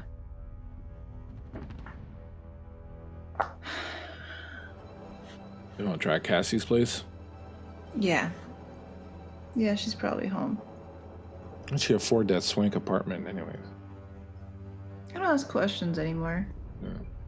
They don't know about my swank temple, so... Well, maybe they do at this point. No. Maybe you could show it to them. Show them there's nothing to hide. Yeah, maybe. You've been selling new agey shit and stuff like that your whole life. Like, how is this different than anything else? You're just selling an experience. And if there are suckers ready, willing to pay for it and give you their support and their influence for it, who are you to, say no to that? Yeah. You know? Just maybe don't try to recruit them to work into your, escort companies anymore. That probably didn't go over too well. Yeah, probably not. No, that was Yeah, probably it was a little bit misconstrued. The delivery wasn't great. No. One last thing. Mm-hmm. Somebody's kind of moving in on my turf.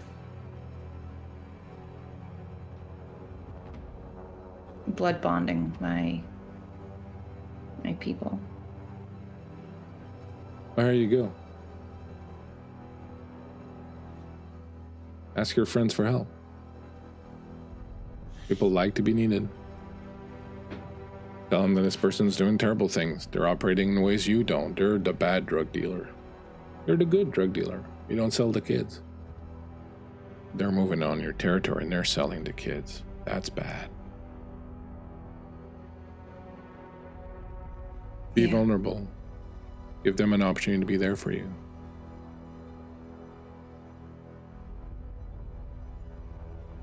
When will I hear from you again?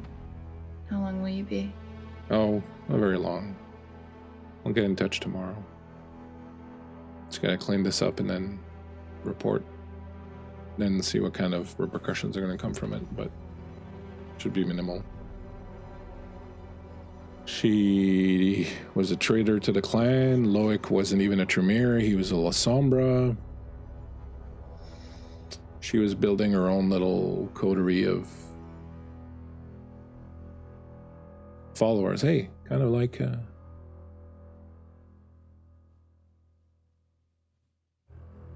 Yeah, but I gotta put in a playpen.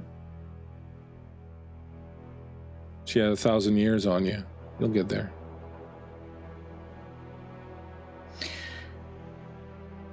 Let's see if you still like me after that. All right, I'll be 1,000 years older too.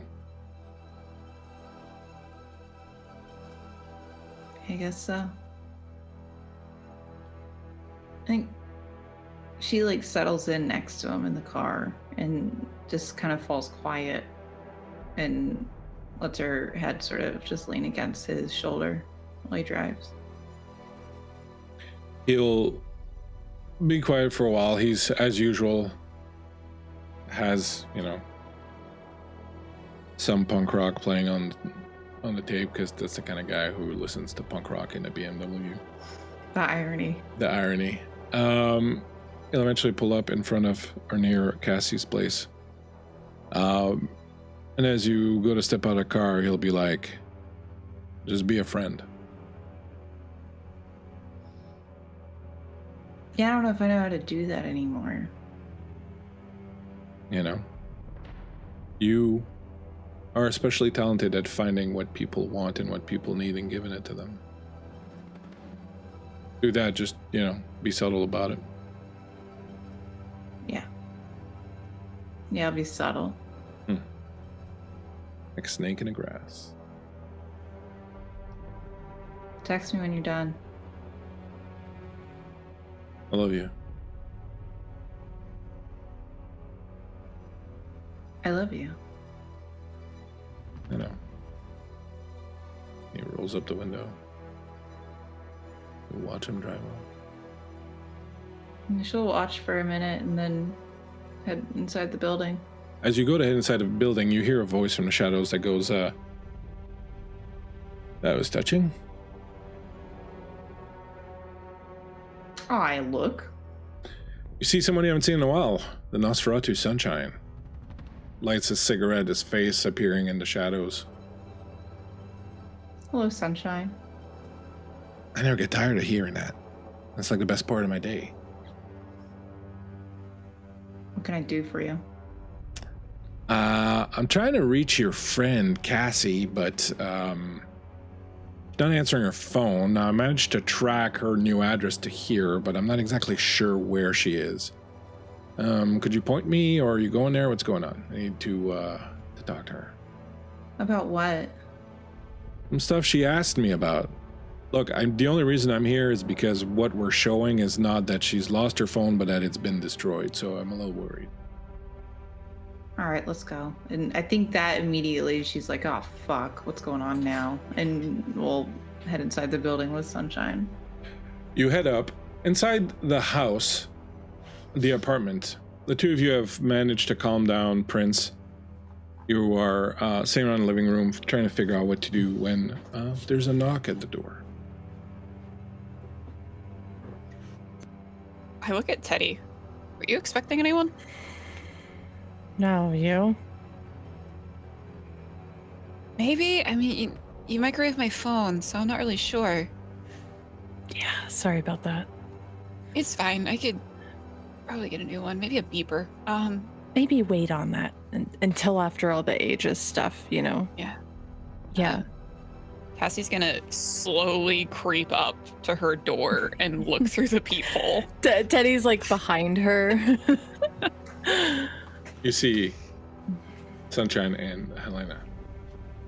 I like whip around and I see like Teddy right there. I'm like, Sunshine and Helena. What do they do together? That's weird. Sunshine? Yeah, remember the Nosferatu? Yeah, okay. Well, let him in, I guess. Hi. Hey. Hey, Hi. this Will is you awkward. guys- Can we come in? Oh, yeah, you... Okay, yeah. And Cassie will step to the side. This wasn't planned. Oh, okay. Something burning? Is your phone destroyed? Do you Oh. have your phone on you, Helena? Yeah. Could I maybe see your phone for a minute? Yeah. She takes it and snaps it in half. Yeah, I think that's better. And she like hands it back. Oh, I wish you'd let me tell Hayden. What would you do that for?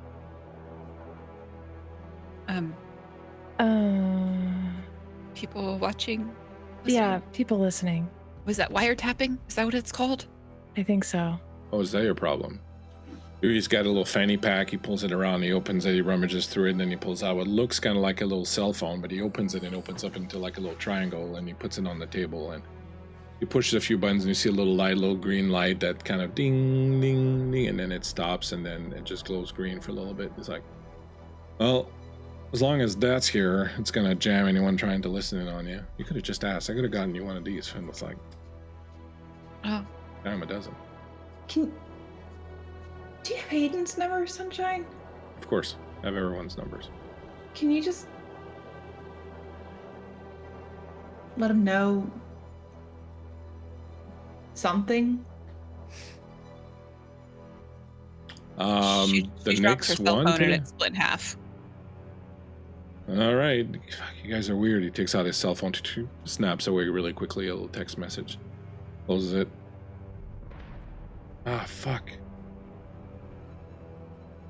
I think I used a phone that displays caller ID as Dino's Pizza.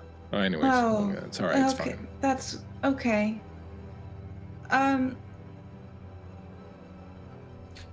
We gotta talk. And she's looking directly at Teddy and Cassie.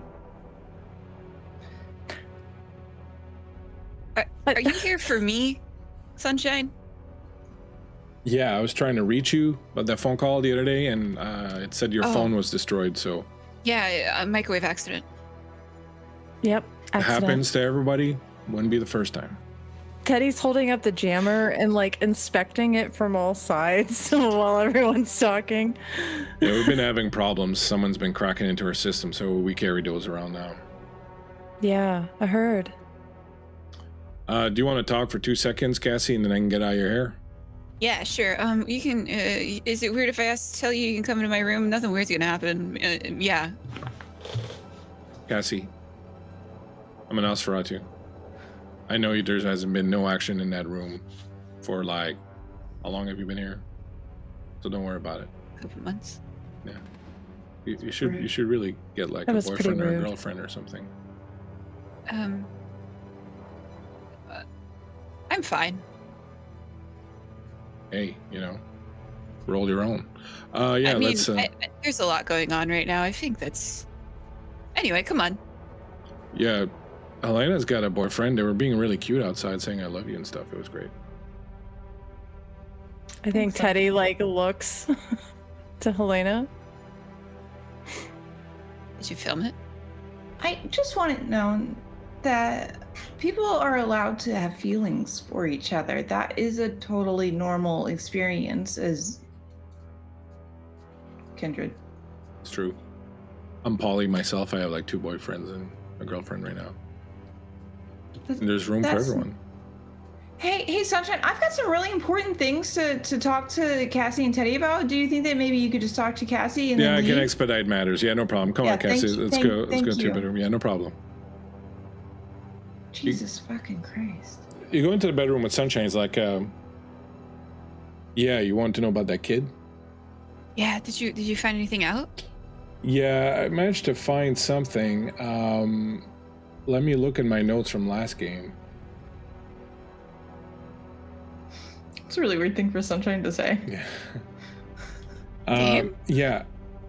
Last that he was seen, and he will pull out a little piece of paper and he hands it over to you. So that's the address where we saw him. It's up north somewhere. It's like some sort of youth club, a Sun Youth Club thing. That's kind of where he was seen hanging out. And the address is right up here. He looks around a little bit. We suspect that that place is a front for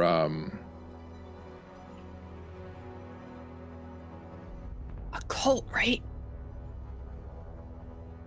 yeah, but you know, One of them? fucking Helena. Oh, yeah. The I knew Sedites. that already. Oh, okay, yeah. Yeah. So I don't know. Maybe she knows I mean, something I asked about her, it. she like made it a cult. So I was like, hey, are you running a cult? And she didn't say no. So That sounds like something someone running a cult would say. yeah. Look, I'm just saying that, you know, Helena's a Sedite, and the number one thing on the Sedites' to-do list every night when they wake up is run a cult. I'm just saying, like, I'm not saying it's bad or anything. Like, I'm just saying that that's what they do. So, I don't know. Anyways, that's the address, the Sun Youth Club where he's been seen. He rummages, he gives you a cell phone. Take this one, it's clean. Okay. Just It's keep what that kind other of phone jammer is it? going. Is it a smartphone? Oh yeah, this is like fucking psh. Cassie like picks it up like that and You'll get the hang of it. You had a smartphone when before you were embraced? No, I just had burner phones.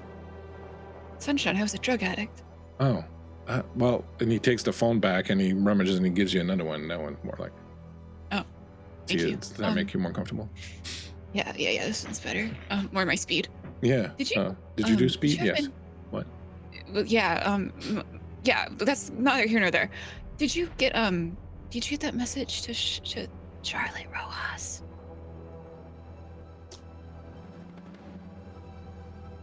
You know, not I said, hey, be careful about Hayden.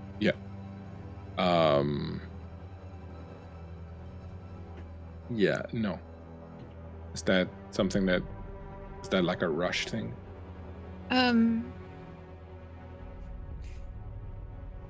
I mean, I would maybe assume so. There's a lot going on right now. I don't know how quickly He leans gears are in. turning. He leans in and he says, "You know the best thing about information, Cassie, is holding on to it. And sometimes you got to make a decision. Do you pass this information along, or do you hoard it until its value increases?" So is that like one of those things where you're just gonna keep that information until it's more beneficial for you to use it? Let's just say that right now we're not too sure exactly what's going on. We're getting hacked. People are picking up all sorts of stuff, so we're kind of playing everything close to the vest. Yeah. There's a lot just going saying. on. Yeah. Did you hear what's going on in the east? What? Philadelphia? No, like east, like east, very east, France? like the Middle East. Yeah, we're not supposed to talk about that. Oh, okay. Well, that's fine. There's something huge. There's something huge Yeah. going on right now. Where it is. Yeah, but something's happening. Okay, well, thanks for the phone and thanks for the information. Yeah, no problem. You hoard that information. You're really good at it. I know. First thing on the Nosferatu's list when they get up at night is hoard information. Yeah. Well, I don't like it when guests overstay their welcome, so I will I see got you you. out. I'm out of here. Yep. Goodbye. Before they come out, the two of you, Helena and Teddy, have a few minutes if you want to stare at each other awkwardly.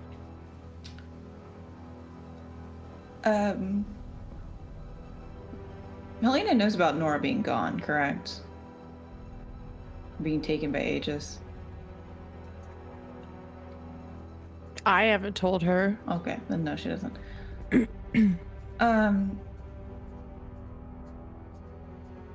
Any other word about Orin White?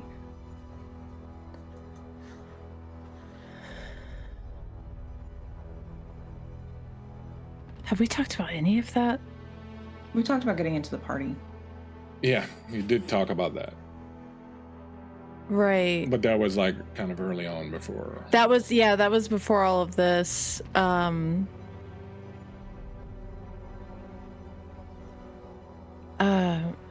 Orin White, yeah.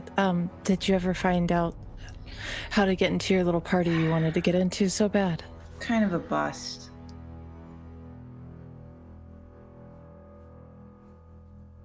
I'm good with retail at the moment. Change of heart. Yeah, something like that for sure. Right. Sorry about your phone. It's all right.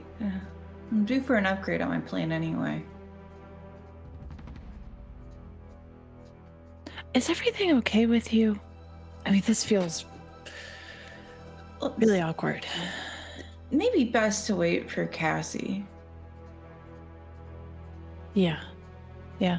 I think it's like important to note that like Helena is not wearing normal Helena clothes. Like it's not all like whimsy goth that she would normally show up in. It's probably like a t-shirt and like You're wearing like University of Chicago swag. You got like yeah, athletic like shorts joggers. and like a fucking jumper and Yeah, she's got joggers on, I think, and like a t-shirt. Is this like is it like fitting in with the kids? Some sort of cult ploy? No, I wish I could say it was that, Hayden and I, sometimes things get a little extreme. Are you talking about fucking? Yeah. Okay, yeah, I don't need to know. I'm fine. Yeah, I'm good. okay. Yep. I'm sorry I told you that much. Yeah. Me too. And I think Teddy is gonna just like wander into the living room and like find a place to sit down and like call Prince over into her lap and just like kind of just go into herself and like pet Prince. I bleached for herself, a little cleanse there. Yeah, a little Palate cleanse. cleanser. If only Teddy knew. If only Teddy knew. The stone cold horror of it all. Oh, why did you just say that? I feel like Teddy would be uncomfortable turning into like a coyote around her. She's not furry. She's not into that. Yeah. Teddy's like, Sure. try me. Right. The door opens and Sunshine and Cassie come out. It's like, well, yeah, good talk. Nothing weird happened, guys. No, it's We just- normal. yeah. I got a cell phone. Any of Nice. you guys need cell phones? I got a couple more burners. Temporarily. Yeah, no problem. Here. You look to me like a BlackBerry girl, so he gives you the BlackBerry. I had a BlackBerry in high school. Yeah. Oh, you, Teddy, you want something? No, I'm fine, thanks. Okay, suit yourself. All right. Look, if you need anything, let me know. Yeah, have yourselves a good evening. And he walks out and closes the door. And as he walks out, you hear a phone ring out in the hall, and you hear him answer, and goes, "Yeah, hold on." And then there's a knock at the door. Do you want me to get it? I got it. Why do people? I don't like when people overstay their welcome. And I go and I open the door. There's someone named Owen on this phone for Teddy. Oh, Oh. I like look past. I think Teddy looks down to like her pocket where she's keeping one of the like burner phones that Owen gave her. Oh, you still had those. Why didn't you say Yeah, so she earlier? saw 3 of them. She has 3 of them. You tell me that now. Jesus. Yeah, I'm like fucking Owen's gonna do fucking James Bond shit. They're Not again, also- touch me again. No, she just broke the one phone, but she trusted the other ones that Owen gave her because So as said they were as he reversed. leaves, as he says, "Do you need a cell phone?" One of your phones in your pocket rings. Yeah, she kind of looks and she knows who's calling her. I gotta take this kind of important, and she's gonna take the phone and the jammer and walk with both of them to Cassie's room and like close the door, but she like doesn't quite understand how this technology works, so she puts the jammer like on a nightstand and then like opens the phone by it. So much. And as you lean in there and talking, he's like, "Everything okay?" This is like the third phone I try. Oh yeah, I got rid of my main phone, and then something happened to the other one. We can talk about it some other time. Okay. What's up? I got a little bit of information for you. You sure you still want to do this? Yeah, I mean, I don't see any other choices. All right. Well, from what I can cobble together, the party's tomorrow evening. It's at White's ancestral home. It's called the Chateau Blanc. It's in the Brightwood district. Aegis is providing security. Infiltration's going to be a bitch. They know a lot about your kind. They got defenses against almost everything. Your best bet might be to try and secure an invite, maybe find a way to replace someone with an invite. I don't know how you're going to get in there. Security's going to be tight. However, I do believe Nora is probably being held there. There was a priority target taken last night. It was taken to a holding place, the code named Hivitz, which means white. There's been increase in security deployed there, beyond what I think the party would need. I think there's a very good chance that... hold on a sec. And then you hear sounds like a scuffle, someone talking. And then you hear a voice come on the phone. And this voice says, Well, well. Is this little Teddy Gladfelter? Tell me, Teddy, how many of your friends am I going to have to take before you come see me? You're going to wish you'd let me die. I'm going to drain that fleabag Nora, and I'm going to turn your traitor of a boyfriend here just so I can watch him suffer for a long, long time. Then I'm going to come for you and all the others like you, like us. All this vermin that hides in the shadows, fucking aberrations in the eyes of God. Unnatural filth. That's what we are. That's what you made me. I never asked for this. And now you're going to regret doing this to me, forcing me to live forever as a blood-guzzling monstrosity. You want Nora? Owen? You want me, you filthy animal? Come find me.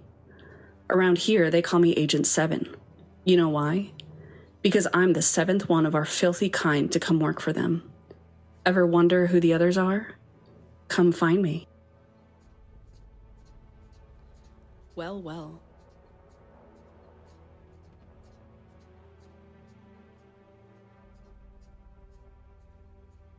I think Teddy is so stunned that as the phone is hung up, it just falls out of her hand. And she's frozen.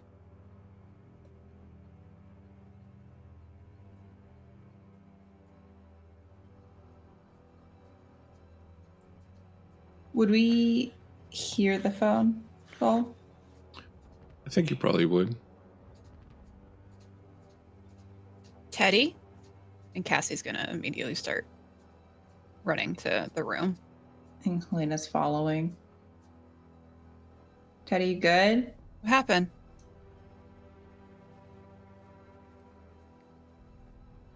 They have Owen.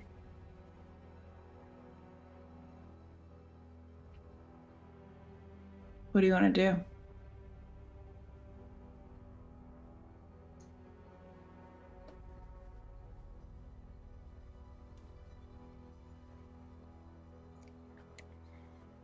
I want to make them pay.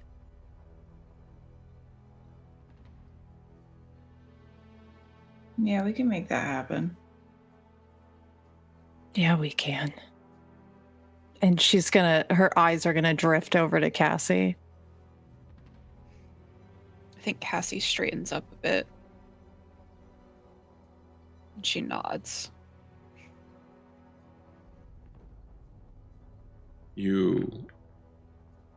As you take all this in, Teddy, you realize that getting to where you last saw April is going to take you most of the night and into tomorrow night.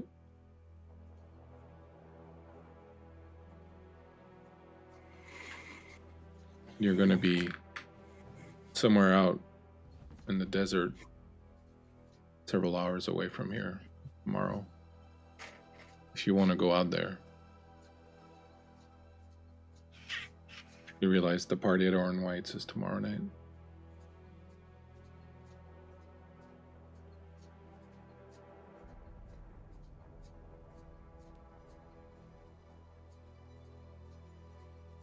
Fuck.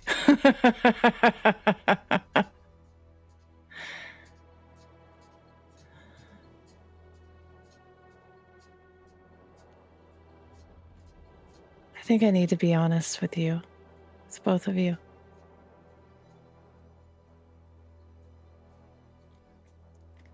When I was on the road, I made a kindred. And it was a mistake. I thought that I was saving someone's life. But what I was doing was taking a very important decision away from them. A decision that me and you didn't get to have.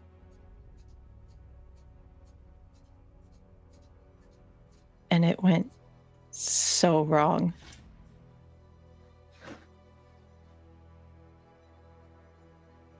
And before I could help or correct the mistake that I made, they left. They killed a lot of people before they did so.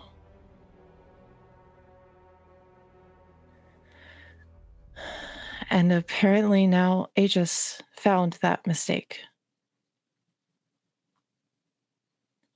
And she has every right to be doing what she's doing. But we have a really big decision to make, I guess. I have a really big decision to make. Because Nora and Owen aren't going to be with Orin.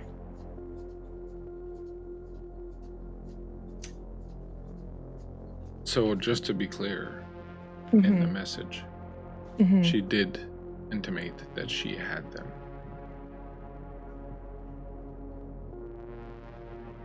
Nora and Owen. She said that she was going to turn him, she was going to drain her, and that if you wanted to find them or find her, you had to go to that last place where you saw her. Right. But she doesn't have Orin. Owen. Right. Yeah. I would say that this is the decision she's having to make. Sorry. Yeah. I heard Owen.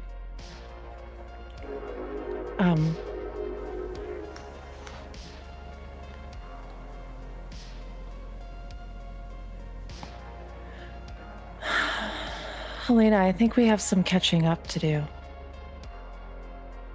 Yeah, we do. I'm just gonna say this.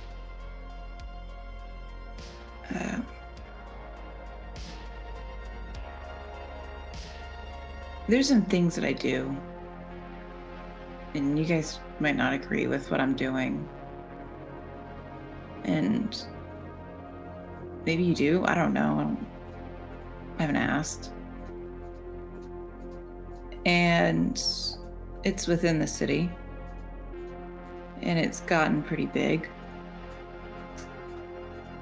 And I've been given parameters to work within by Hayden. I think I called it a baby gate earlier. And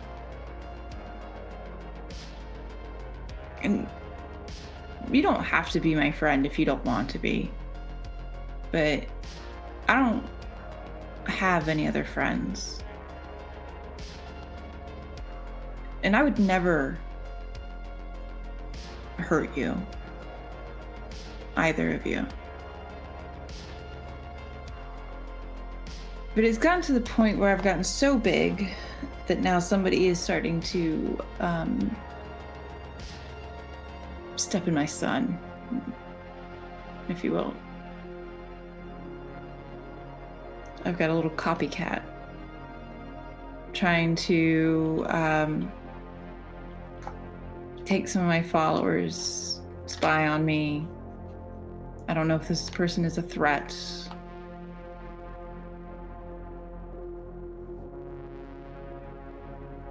But that's where I've been. That's what I've been doing. Been doing a lot of work. When you asked me if I run a cult, Cassie, I run a place that people can go to when they need something to believe in.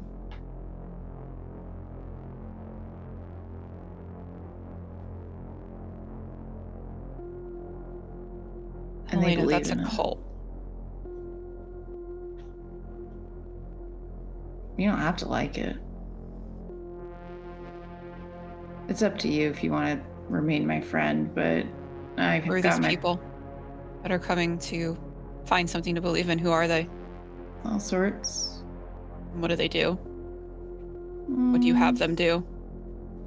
Find me information, namely work, fund the organization. And that's it? No harm comes to them. You don't kill them. You don't do anything to them. They're just there to come and pay their dues and have something to believe in. People pay a tithe in different ways, Cassie. The path of Lilith tells me not to fear a lot, but to teach.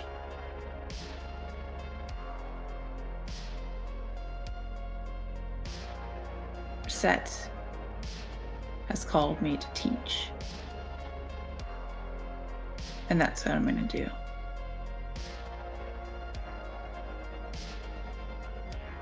I don't want to hurt anybody, not without cause. Not like that.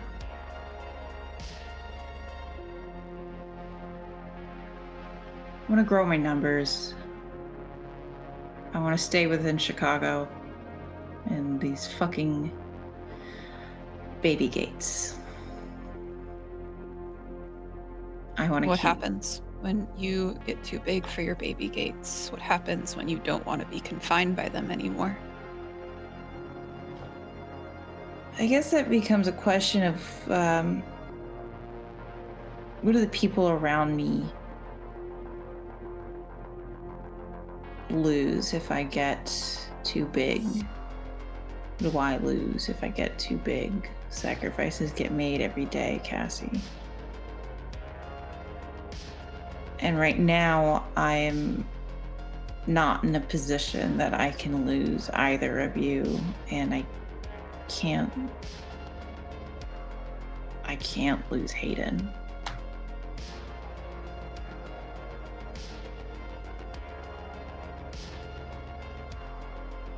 I can't. And I almost did, because I got too big for my shoes. Got knocked down a few pegs.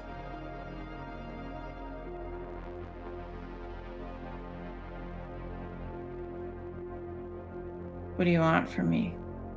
I'm a follower of Set. This is what I do. I am the shepherd, and those are my sheep. And I will keep them safe as long as they are in my pasture.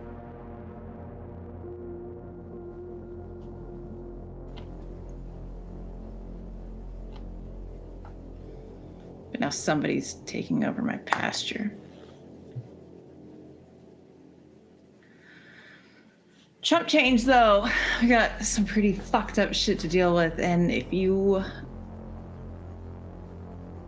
want my help, then you have it.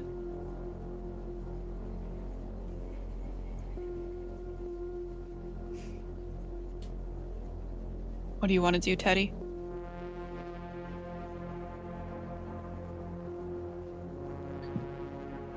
I can't ignore what's going on with Aegis. No. I can't ignore what they want and what they're planning to do to us. But I also can't sit around while people I love and care about are gonna die because of me.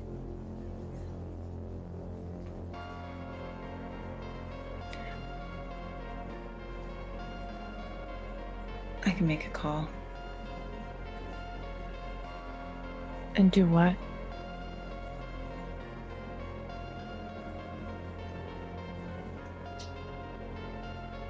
Formulate a plan on how we do this together. How we take care of both problems at the same time. I have to go take care of April. Yeah. I feel like that's my job.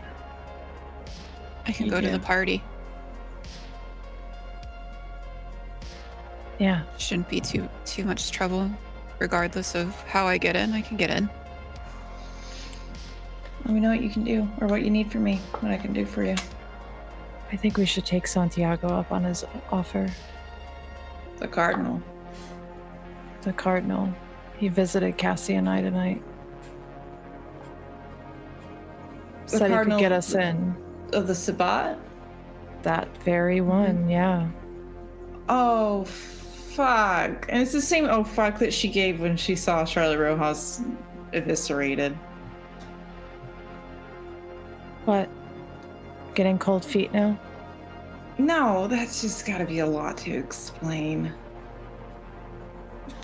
Baby gates, man. And maybe you should just go back to your nursery with all of your babies. Listen. You either want me here or you don't. It's not about that. It's about whether or not you want to be here. I'm here, aren't I? I came and was honest with you and came to talk to you. Laid my fucking heart open for you. Look, if this is about Hayden, you can tell him that if he ignores this, it's not going to just go away. And your baby gates aren't going to mean shit after however much time it takes for Aegis to slowly pick away at us.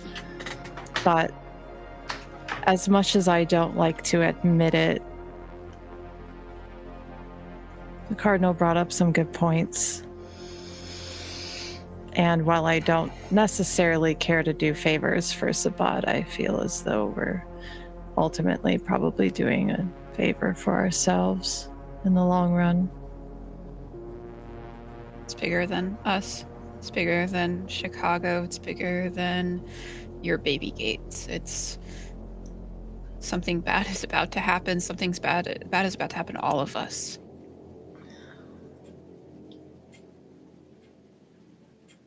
And if we stand by and do nothing, you will be the shepherd of nothing.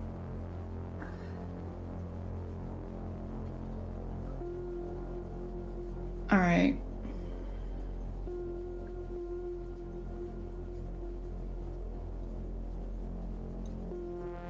Let's get fucking rowdy, I guess.